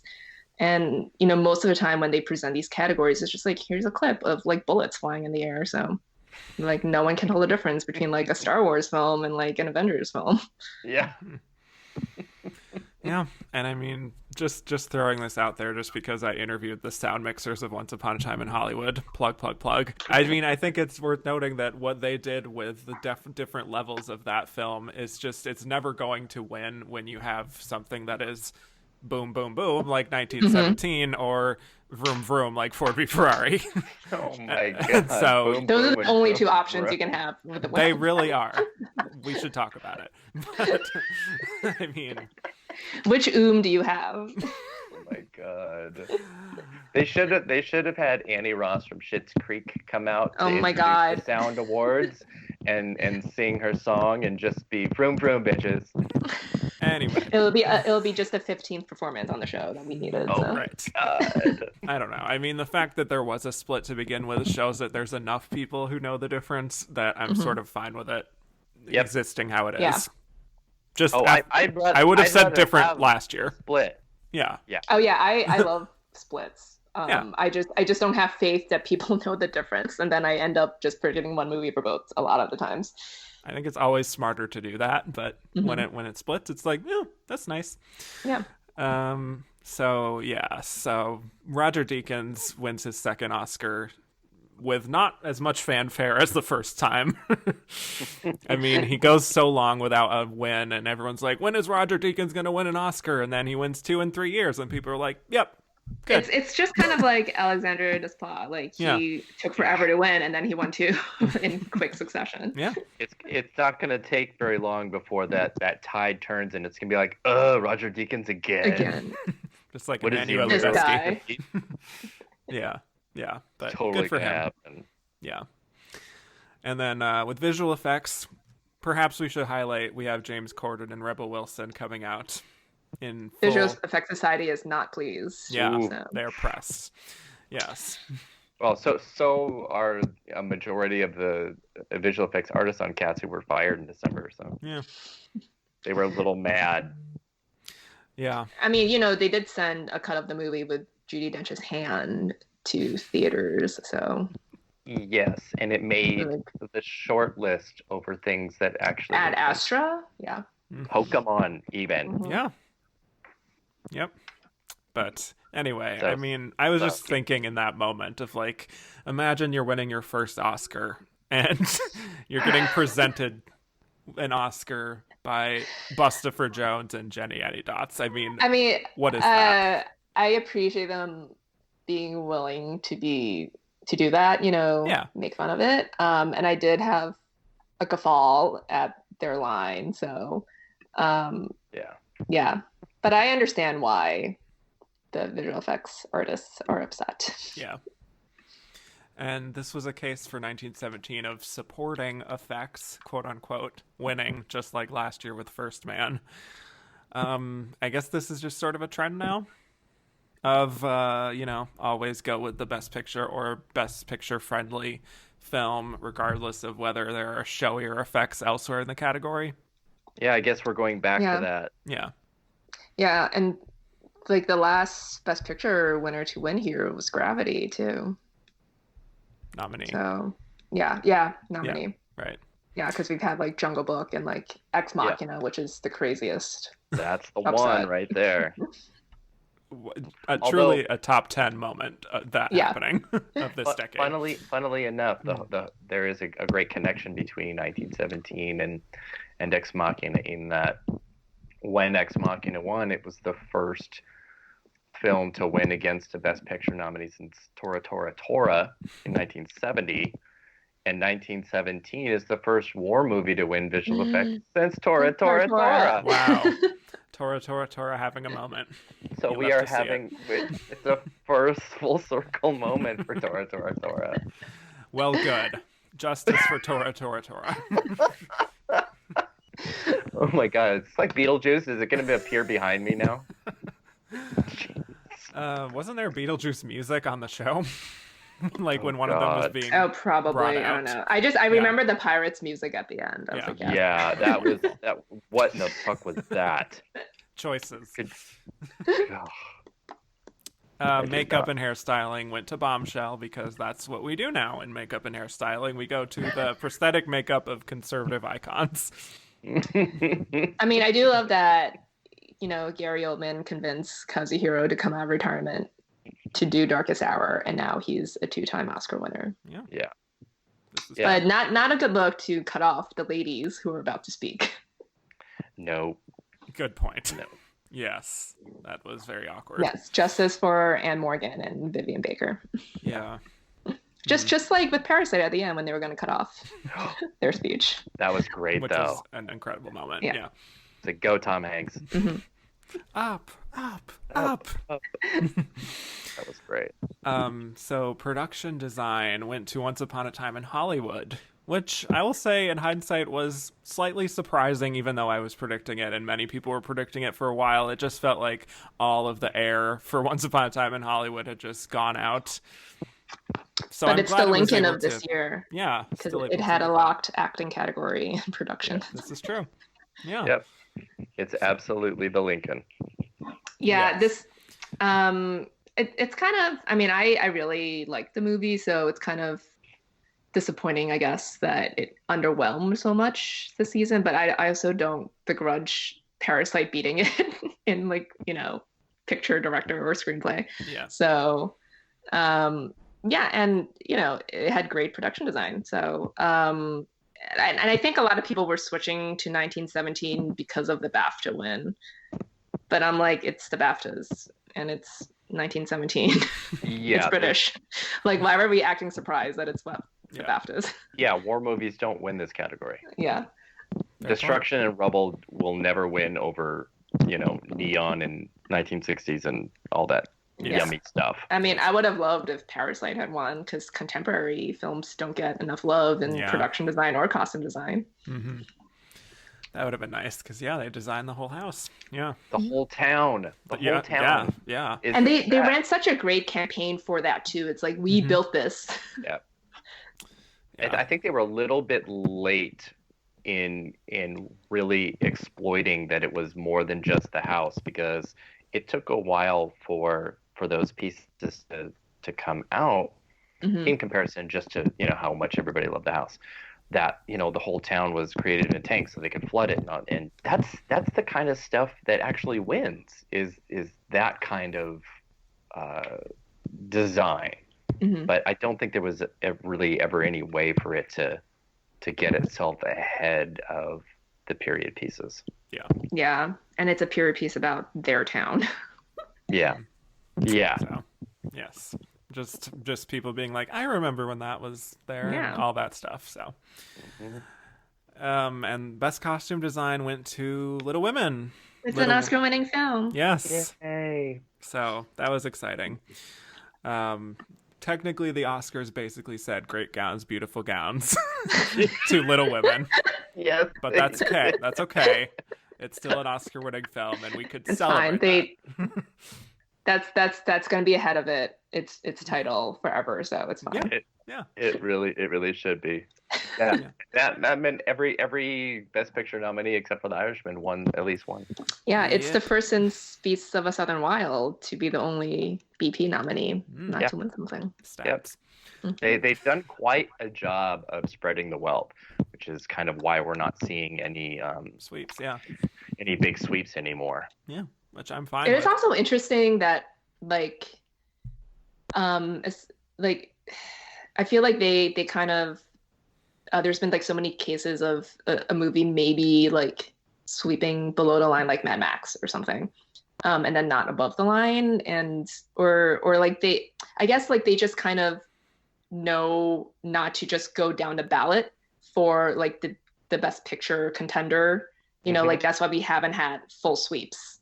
Yeah. Like down a ballot, like, and maybe that's why Parasite did not win editing too. I feel like they actually vote for the crafts like individually as well, even if sometimes it's like 1917 winning sound mixing. Yeah, I think it's one of the greatest benefits of the expanded lineup is that, because when you've had 5 nominees, you could snub something entirely and give something else everything, and it just, the mindset was different. Yeah. So original score goes to Joker for Hilda Gudnadottir. Come through Another with the great stats. speech. Come through with the stats. There's a lot of them. She's got the ego in 5 months, and she just needs the tea. Yep. I'm telling you, Chernobyl musical. I know. Make it happen. Or Joker musical. I don't know if we want that.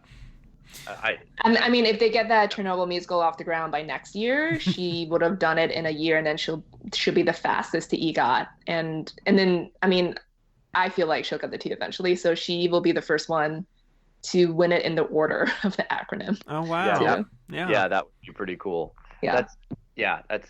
I mean, we might get to it in a second, but that's why I was actually predicting, not one reason, but that's one of the reasons I was predicting Arrivo to be able to actually win song.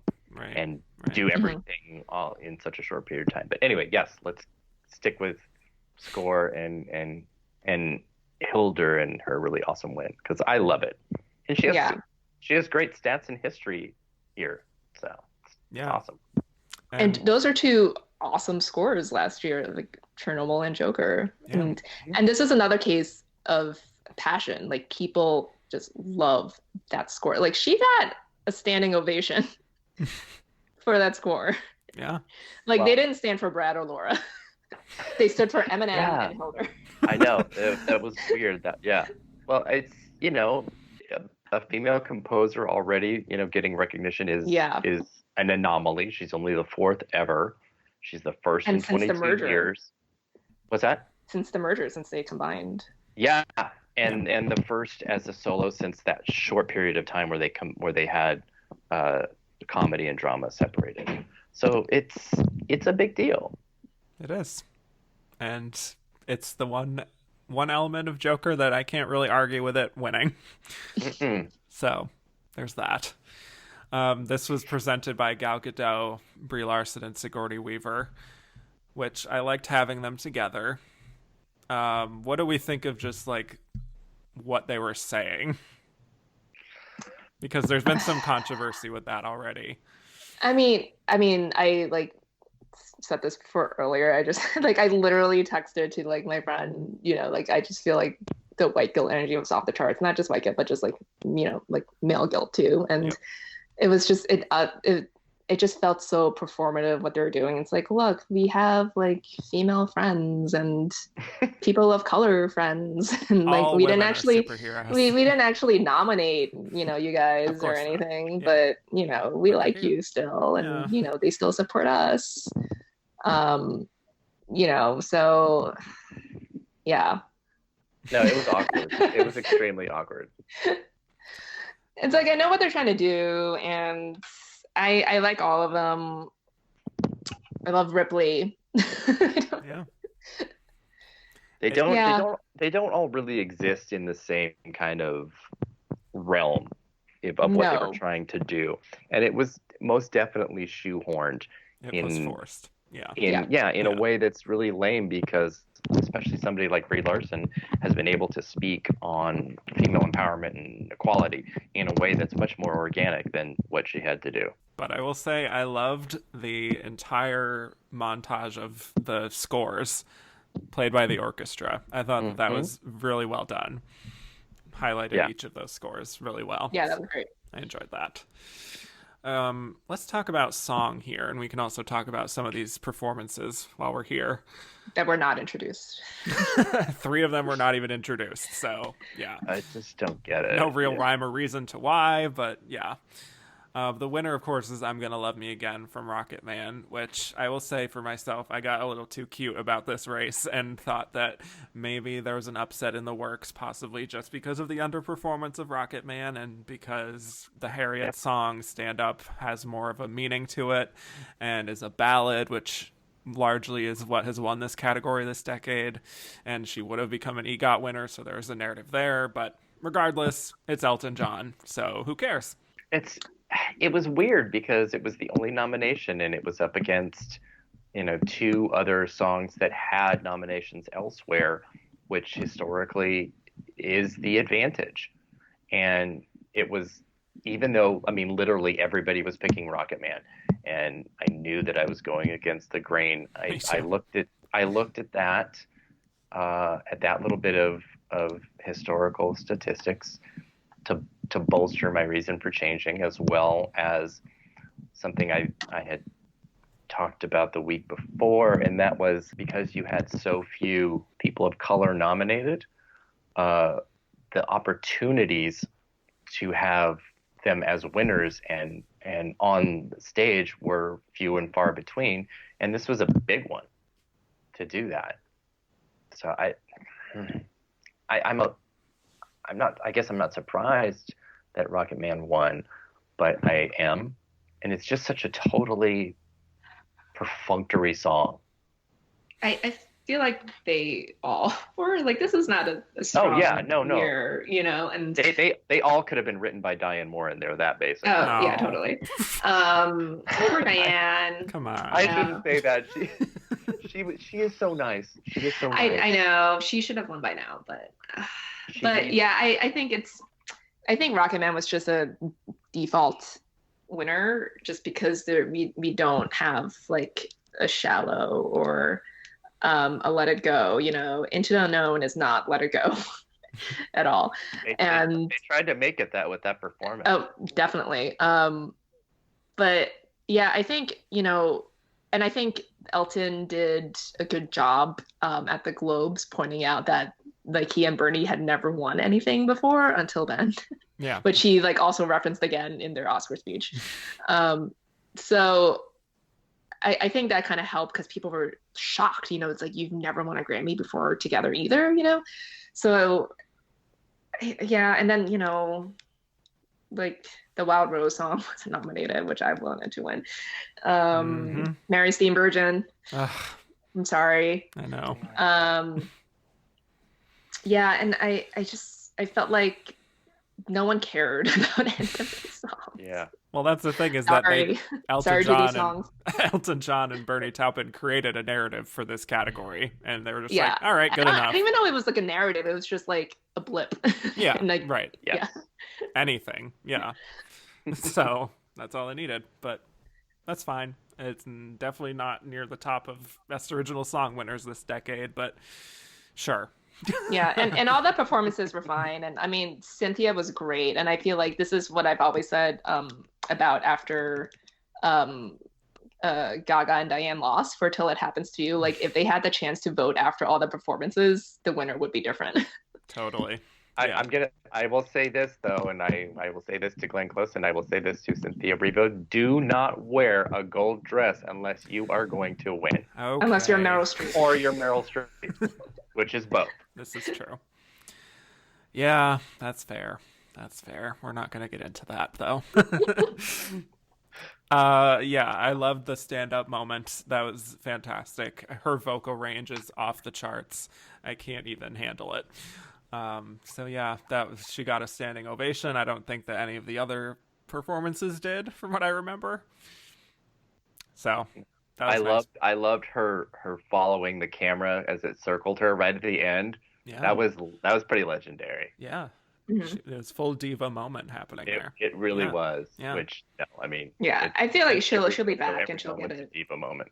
eventually. Yeah, I mean, she'll probably get like an Emmy this year for Aretha. So. I mean, this is not shade towards her, but I will just say that she is picking the projects that suggest she wants awards. No. Wow. Breaking news. Moving on. I thought Chrissy Metz did pretty well for herself. I mean, for someone who is not professionally known as a singer as much, she pretty much nailed that song, even if it's kind of not a great song. Yeah, it's just too bad they had no introduction for her and Yeah. no one knew that movie or that song. Yeah, so it just happened and just was done. And I did enjoy the shot that they went to Diane Warren and she was just like in tears. I know. Just like, oh my God. Yeah. She No, pours it's- her heart out into these songs, even if they're not Mhm. always the greatest. She does. I talked with her at a Parasite party in November, Mm. and we were hanging out for a little while, and I'm just like, she asked me when I told her what I do. She goes, "Why am I not winning? What can I do?" And I said, "Well, you need to have a team behind you that knows how to create a better narrative, because you've had other people that have been nominated 10, 12, 15 times, and that's a big part of their narrative in the season. And I think you need more of that." I didn't, say maybe the song should be a little bit better, because generally that's not a component in this category, as we literally just saw last weekend. Also, it's a little rude. And I would never say that. Right. But she was but she was like so nice, and she took my phone and she put her phone number in it. And she goes, "You need to call me and you need to tell me when you do your predictions, and let's talk about this season." And I'm like, God bless. I do love that now she's kind of more open about the fact that like she thinks she should have won for Till It Yes. Happens to You. Which is yeah. true. it's absolutely Yeah. true. And I mean, why would you hold to the statistic of the only nomination not being able to win, and then let go of it this year? Ugh. I know. Yeah. And I will just add, I think maybe she could have won in 2010 for the song that she was not nominated for, which is You Haven't Seen the Last of Me from Burlesque. I will. Is that your favorite movie from 2010? I will die on that hill. Good. Yes, because it would have been better. Sorry, Randy Newman, but it would have been better than the Toy Story 3 song. 1,000 times better. But speaking of Randy Newman, what a complete throwaway performance. I'm sorry, but I just felt nothing from that, and I forgot it the moment it ended. I literally, as you're saying it right now, do not remember it at all. I mean, I remember him being on a piano. I'm not Right? even being That- shady. yeah. I don't remember it at all. I mean, I also saw like a tweet like shortly after, or maybe it was the next day. I don't know. The hours blend together now. But someone was like, "Oh, like the Billboard like digital downloads or whatever since the Oscars," and number one was "Lose Yourself," of course. Yeah. And then it was like they listed the other song nominees, and Randy Newman's song did not even chart on it. There you have it, folks. Yeah. Yeah. Nor should it have. When you have Glasgow in the short list and you pick I Can't Let You Throw Yourself Away, which is just a 2-minute thing that Randy Newman improvised probably just in one take, just one moment. And that gives, I'm sorry, it's just too much. Yeah. But Yeah, I thought like if Glasgow could have gotten in, it could have been like Falling Slowly. yeah. Actually win. And that's a narrative with Mary Steenburgen too. Yeah. Like she heard music after undergoing surgery. Yeah. I know, it's wild. It's like being able to speak a new language or something. It's fascinating. Yeah. But this is always going to be an issue of branch nomination voting, and the style of voting, because the style of voting is really weird and different for the music categories, and it's why Diane Warren keeps getting nominated but never winning.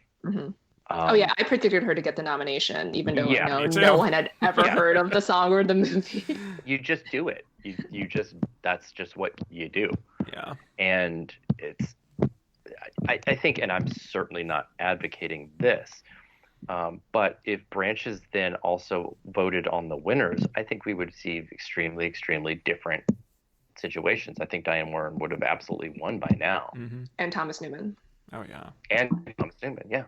Because they know who they are. Yeah. The names don't appear on ballots other than director and acting. Yeah. So someone's going to see Breakthrough on a ballot for song and be like, I have never heard this song. And they won't know what it means to them, to anybody. Yeah. So. And I Remember when there were 2 nominees with the Muppets and Rio? Oh my God. Those were the days. That point system of, oh my God, it's so So stupid. dumb. And also, going back to this in 2010, there were only, There were only 4 4. nominees. There was a slot right there. Yes. Drives me crazy. It is crazy. Anyway. The remix of that is on my workout mix, so I listen to it like at least once a day. I'm That's- obsessed with the song. Wow. Kevin's So like, I'm not there, even that bad. Kevin just like slowly walked backwards and distanced himself from that conversation. I'm going to let people sit with that for It's a like little we're bit. sharing too much now. that really We're was. too deep in now. Yeah. We're just gonna edit that out. Oh, we're keeping that, baby. All right. So, animated feature goes to Toy Story 4. Yeah, we alluded to this a little bit earlier, but just pretty expected when we expected it to be more of a race than it ended up being. Again, going back to the conversation of like if only the branch voted, maybe we would have had Klaus. But yeah, Toy Story franchise is the only franchise that the Oscars care about in this category. Yeah, I was kind of annoyed because I had Toy Story the whole time, again, just as a default, and I did predict Klaus Yep. Me to win too. BAFTA, knowing that that is an opt-in voting category. So you have to just say like, I want to vote here. So it could have just been all animators voting there. I don't know how many non-animators Yeah. voted for that. And I still kept Toy Story after that. And then I like at the last minute, I was like, maybe like Klaus can actually do it. And I switched. Yeah, I did the same thing. It was it didn't pan out. Yeah. I do think like it was a closer race than I feel like this category has a history of blowouts. Like we'll never know the total counts, but This is usually a done deal by the time we know like a Pixar or Disney movie is opening, or in the case of last year, Spider-Verse. But this race was so weak, and clearly no one was really there for Toy Story 4. So I think it just kind of won on its name recognition alone. And I think it also lucked out that Frozen 2 wasn't nominated. That's the bigger reason right there. Yeah, it got all true. the Disney votes. Yep. We should have known. Yeah.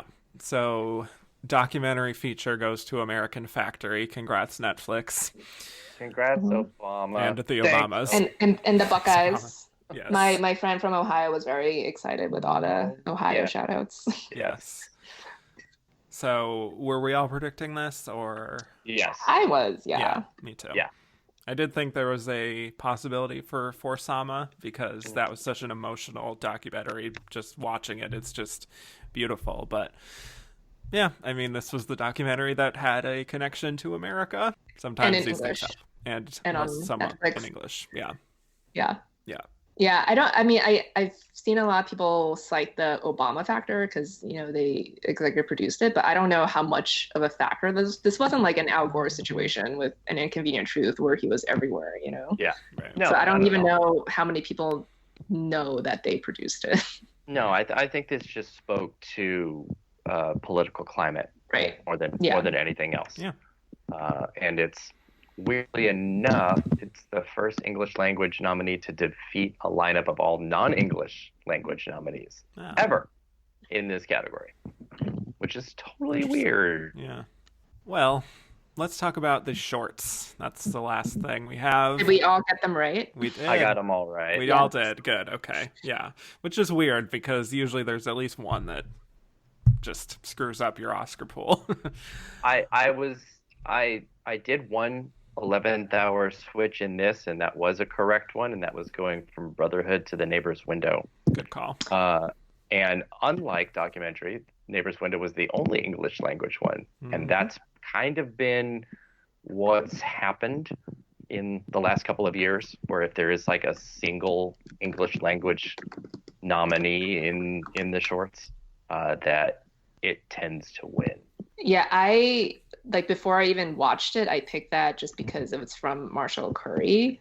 So it's just like I feel like people know him, and he's a documentarian, and that's also like the same reason why I also picked Hair Love. Even I think a lot of people prefer like Kitbo, or I like Memorable the most. Me too. Oh my God. Yeah, I don't think it's necessarily Hair Love is necessarily the favorite of most people, but again, it's just like the connections, like Matthew H. Harry, like people know him. And that whole thing started with a Kickstarter campaign. Like this has been a long time coming just to get to the Oscars. I always felt like it was kind of like Dear Basketball, R.I.P. Kobe, where like getting the nomination was the hardest part for it. And then it was in the clear because people knew Matthew and they were willing to vote for it, and there was a lot of support online for it as well. I my heart was with Hair Love. I was in the first round of the Kickstarter 2.5 years ago, and I'm friendly with Matthew, so I was biased, and I think a lot of voters were for the exact same reason. Yeah. He campaigned the shit out of this. More than anybody else. Yeah. He had more visibility than anyone else. Yeah. In this, but I have to say I think this is the best lineup of shorts, maybe that I've ever seen, of animated shorts together. Yeah. They were all really, really good, and the style was great. The stop motion. Yeah, they're all different too. But just extremely effective.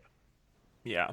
All of them more the indie quote unquote shorts compared to like, Sony Picture Animation for Hair Love and Pixar having Kitbull. The other three were very, very different and adult feeling almost, and just visceral. Yeah. In a way that maybe all of that sort of split the vote in a way.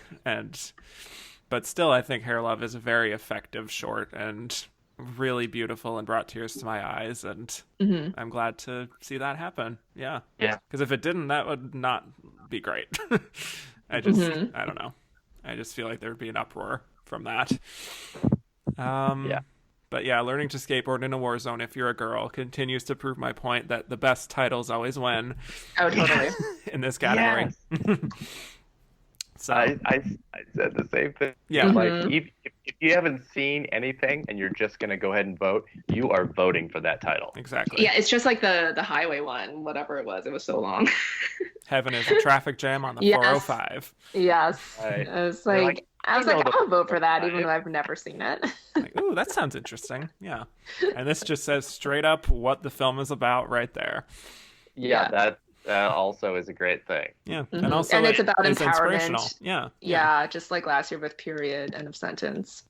And it's the longest one too, which is, I think it's like 40 minutes, and all the other ones were like half that length. Hmm. Yeah. So happy for them. And yeah, The Neighbor's Window for live action. Maria Dizia, shout out to her. I always like seeing her pop up in things. And I'm sure that sort of helped with a little bit of recognition factor there, and the Marshall Curry. Yeah. So Hmm. yeah, very rare to have all three predicted correctly. I know some people were like, we're freaking out because everyone's predicting the same three shorts to win, but then it just ended up being these three. So congrats, everyone. Yeah, it's funny that these are always so traditionally the Oscar pool make or break categories, but that was not the case this year. Yeah. Yeah, I think most people were concerned with like live action. I think there was a lot of like Yeah. NEFTA football club believers too, and there was like some brotherhood early on. I don't know. I was Brotherhood Mhm. until the couple of days before I switched. Those were our winners. We can also just touch on the yesterday performance by Billie Eilish, which I thought was very well performed in the In Memoriam. But that montage went by way too fast. It did.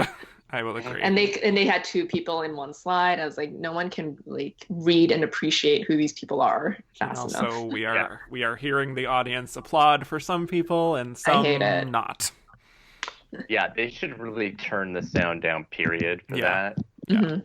because it's super tacky. It's awful. And then, we just get to play the game of who's first and who's last, which wasn't too difficult. And then who misses out. Yeah. Yeah, poor Luke Perry. Yeah, Luke Perry didn't even get in there, and Kirk Douglas died like, what, 4 hours before the show? Come on. I mean, you knew they were going to fix that to add Kirk. No, I know. Still. Yeah, I know. It's like Luke was actually in a BP nominee this year. Yeah. Like, I know he doesn't have much Here. of a film career, but And also, I mean, even Michael J. Pollard, Carol Channing, these are Yeah. people who are Oscar nominees for acting. Yeah. So it's just, all right. But I understand they can't just have a gigantic list every year, but still, it's not a great look. Any other notable ceremony things before we bring it on home here? There was a random what else rap in the middle. oh, right, like the recapper. Yes. Right. I was That like, what is happening here? And then I realized he was recapping what happened during the show. Yeah. Yeah, but he's like, he's in Mulan, I think. Hmm. And, Mhm. it's like, I know you're ABC Disney. Why are you not like capitalizing on it?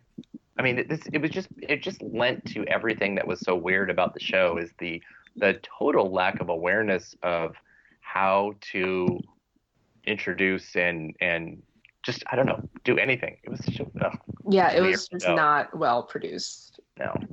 Yeah, so this was, certainly kind of a weird mixed sort of Oscar ceremony year, I guess, because I feel like the first 2 hours were pretty much just proceeding randomly but also predictively, and then just, obviously the Bong Joon-ho win and the Parasite win were just enough to make it be like, this was all worth it. It's fine. Yeah. But, yeah. Oh, we should probably mention the ratings. Okay. Yes. For better or for worse, we're I mean, I don't know why lowest people ever. are so. I mean, I guess it's like clickbait to be like, it's the lowest ever, but it's like, it's not surprising at all. Like, this is the way ratings on live TV and broadcast have been trending for years because Absolutely. viewing is so fractured now. And why is this surprising to anybody?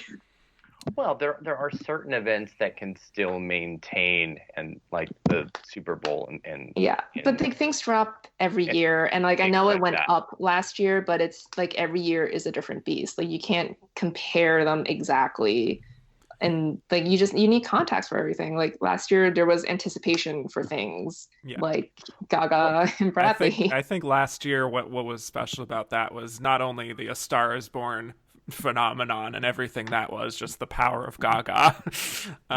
There was also, I mean, a lot of people saw Bohemian Rhapsody and were very And Black wrapped up in that. Panther, And yeah. Black Panther had its own narrative to it. And yeah, the sort of the hullabaloo of what was happening before, like in the months leading up to it, people had a curiosity factor about that. Yeah, like they wanted to see them bomb and they didn't. Yeah. And yeah, there was just kind of no buzz in the lead up this year either.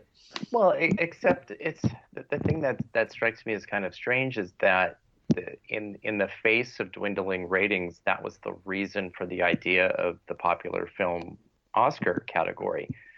And then that very year, the nominees were all massive blockbusters, including, $2 billion hits. Mhm. This year had tons of $100 million films and Joker, and it didn't matter. It's confusing, the idea that because a film is popular, that the show is going to be popular as well. Yeah, and I would say So- like even though like this year's crop like made money and crossed 100 million for most of them, like it they didn't really strike like a chord with the general public the same way that like Bohemian did last year. Yeah, but as much as I hate to say it, I think they're going to have to rethink and bring a host back to the show. Yeah.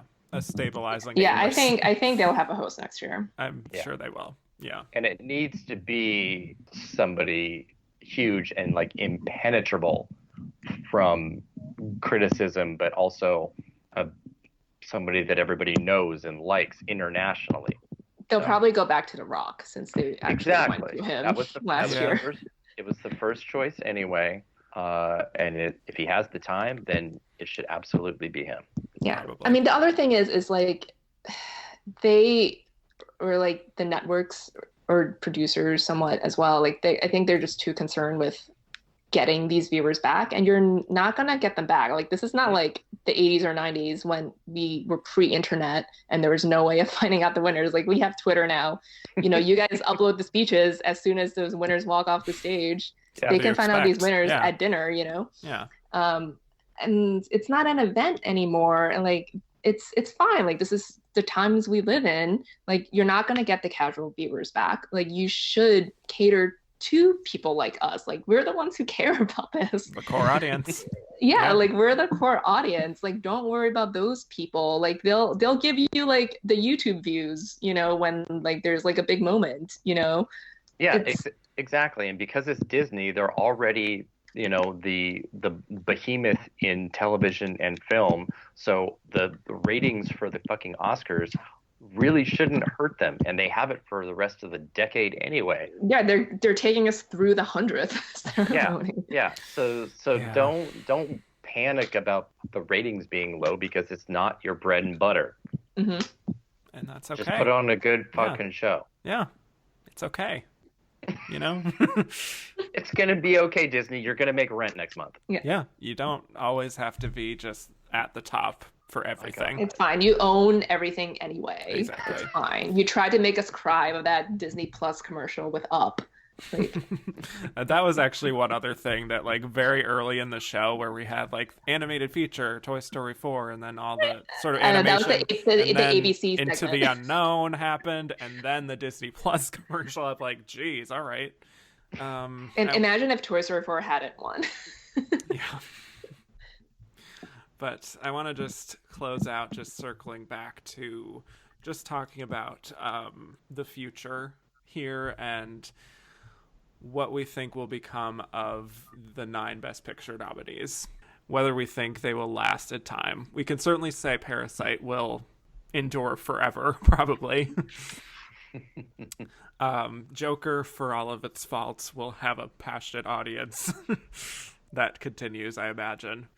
But what do we think of all of the other films here? Do we think it's in a vacuum, or do we think that some of these will actually become the classics that they've been cemented as with these nominations?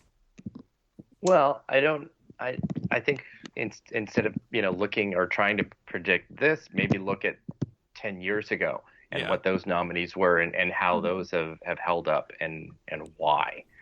Because I think certainly some have more than others. I think the only times like somebody will ever bring up Extremely Loud and Incredibly Close is in a negative way, and how Jennifer Lawrence made that perfect pause before announcing it as the final nominee in the nominations announcement. But it's not going to be remembered for the film or for being a Best Picture nominee. I think other things are able to do that. I think a lot will this year, but mostly, obviously, Parasite. I do think something like Little Women, though, will be, because its narrative exists outside of just the nomination. And then eventually someone will make another. Exactly. It's going to happen. Yeah. Every generation gets their own Little Woman. So yeah, just like A I Star had Is the Born. 90s. So yeah. Christian Bale is my Laurie. Sorry, Timmy fans. I feel like something like The Irishman will probably be appreciated later on when people have time to watch the whole thing.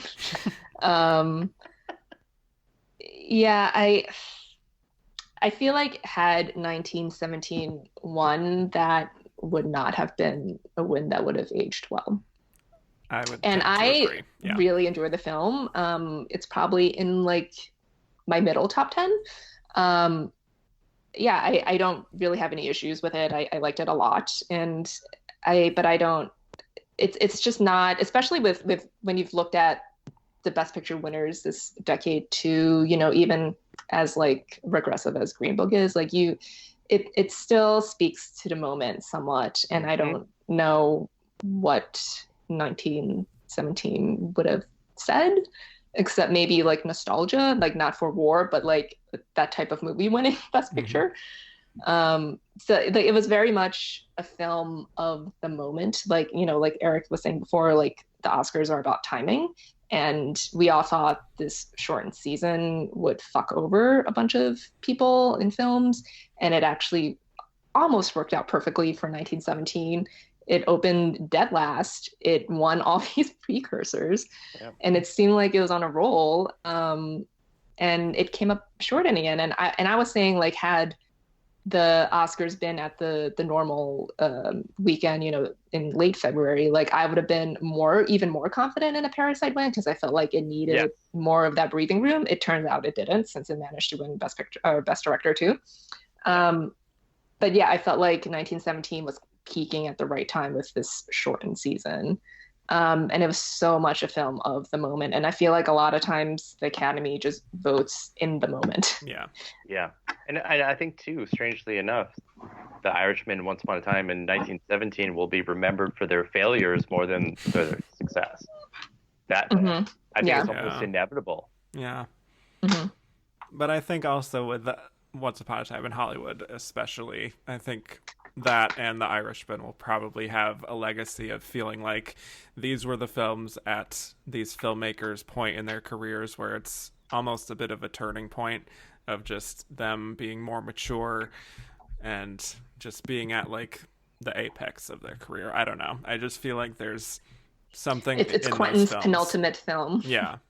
But what I think they also do is represent people making movies of a bygone era in an era that does not exist anymore. There is a lot of nostalgia in this lineup. Like Parasite is the only, Marriage Story too, I guess, contemporary film. Much like So 2011 had a lot of that too. yeah. So, yeah, interesting that maybe that was even another factor. Just all this nostalgia factor split the vote in a way.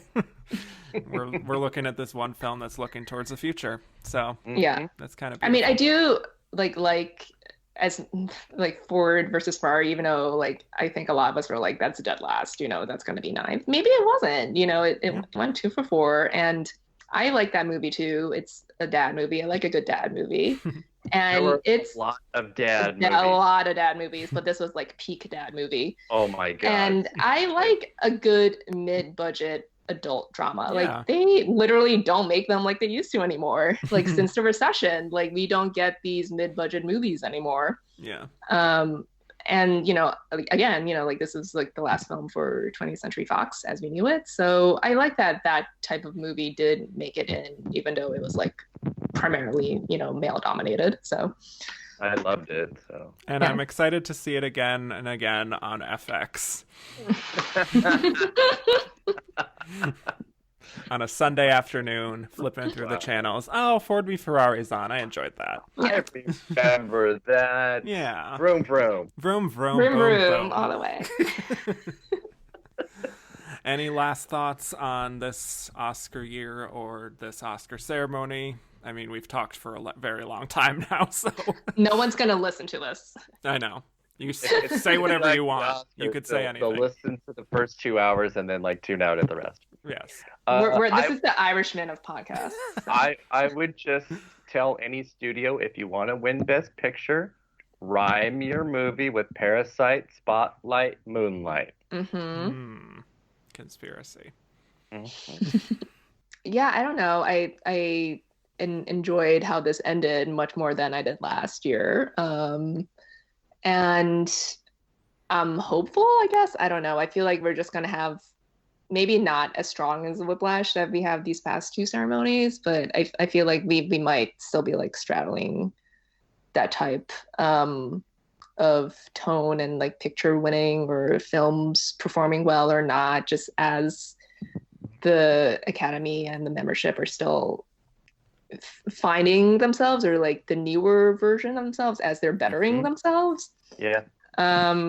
So I hope this means more foreign language films. I hope, we have more diversity in the nominees in the future. Like I said before, like they still neglect Asian actors. This was a great year to nominate some, and they did not. Yeah. So yeah, and I don't know. Like I feel like we've been here before, where it seems like they've taken a step forward and then they just take 2 steps back. So That will be inevitable, and we should be prepared for that. Yes. Exactly. We need to be Charlie Brown and know that the Academy is Lucy. yeah. Yes. No, I said this like on our post show the other night, and I was like, what Moonlight did to us, it made us think like this was it. This was like the new Academy. The new normal. And we all thought that like Get Out could win the next year. Yeah. And then we are like, there's no way they'll give it to Green Book because they gave it to Moonlight already. Yep. And then they did it. So Boy, they tricked us. yeah, Mhm. Those bastards. always full of surprises. Yes. And I also want to say, like, I do like that they did go their own way, like with like director, like Yeah. we all thought it was Sam Mendes. Like they do have their own mind. Yeah. And So- I would gladly welcome a shocking surprise win in an above the line category every year. Yes, which is please. the new Like we tradition got it. now. We got it last year. Yeah, we certainly did. Imagine if Glenn had competed this year. Yeah. I mean, they already held the wife back a year, Yeah. so Yeah, she could she- avoid Francis. She wouldn't have won this year. Well, anyway. Also, Sorry, Kevin. I also want to say that I think it's hilarious that like the Globes are, it's the HFPA, the Hollywood Foreign Press Association, and they only gave Parasite foreign language film. Yeah. You have to laugh. Yeah. Yeah. Like everyone else gave them like, that and, screenplay at least. I'm glad BAFTA is now a 6-year losing streak, though. I love it. Yeah. Love And to see also, it. while we're calling out award shows, Critics' Choice can suck it, because what they did Critics' with Choice Once is Upon a Time in hilarious to Hollywood, me. oh my god. Critics' Choice More can ties. is an evergreen tweet. It's More ties, please. embarrassing. No, my favorite move of theirs was when they moved to December a couple years ago, before everything, and then they gave it to Natalie Portman for Jackie, and then it turned out to be Emma Stone, and then the next year they moved it back to January to like after the Globes, and then like people could still vote after the Globes. Yep. Shameless. They are trash. So that gave me a weird sense of sick delight having this happen. Because I'm sorry, but Parasite was the Critics' Choice of the year, as Yes. reflected in every single region of the Critics Awards. Exactly. So for this, Like even I was like, surely they still have to give it to Parasite, yeah, Like, and I predicted it, and I was like, okay, I see you. yeah, We're doing this, huh? hmm And it makes me sad because like at the before they kind of literally announced themselves as the best predictor of Oscar nominations and winners, like they did have pretty adventurous winners like back in like the aughts, like they gave a tie to Michelle Williams and Amy Adams, like in ties. Like I feel like that was actually a legitimate tie. The power that has. Yeah, they gave it to Julianne Moore for Far From Heaven. You know, like they had some interesting winners back in the day, and now it's just rubber stamping all the way. It's also a larger group than it used to be. Yes, definitely. They merged with the TV one. And it's the like makeup is completely different too. It's completely different. Yeah, a lot of people have left for various reasons. Yeah, which are fair. So with that, this was a fascinating Oscar season. I enjoyed the finale, especially the final moments. I'll say that. Could have been an underwhelming little fart of an ending, and it did not have that. So, it was a good season finale, and hey, it got renewed, so here we go. Hey, and it's going to be later next year. Let's celebrate that. Yep. Yes. So, thank you, Erik. Let's never do this Joyce. shortened season again. Exactly. Thank you. Yes. Yeah. Thank you. Thank you. This was very fun, and I hope people are still listening. If not, congratulations if you made it here. Yes. So, yeah, tell the people where they could find more from you, Joyce. I'm at Gold Derby and on Twitter at Joyce Eng 61. Yes. Yes. And Erik?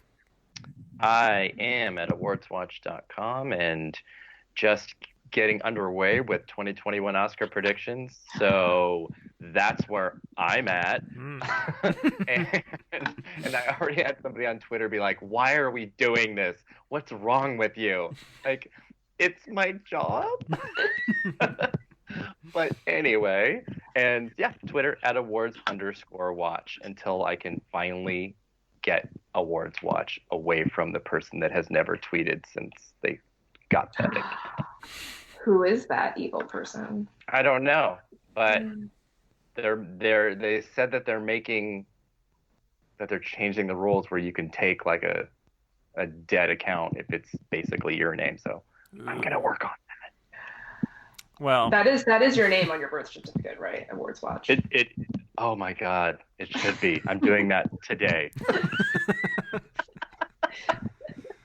Well, you're lucky because there is a Kevin Jacobson that is a news director for some Midwest state, I think. So that'll never happen for me. But anyway, you could find me at Kevin_Jacobson on Twitter and Instagram. And I'm also at Gold Derby, and you could hear more and the runner-up is anywhere you can find podcasts. Rate, review, subscribe, and that's that. Also, I should say, if you want to hear even more, go to patreon.com/andtherunnerup is, where we talk even more about Oscars. So, once again, thank you, Erik. Thank you, Joyce. Thank you. Thank you. See you next year. And I will bid you all adieu.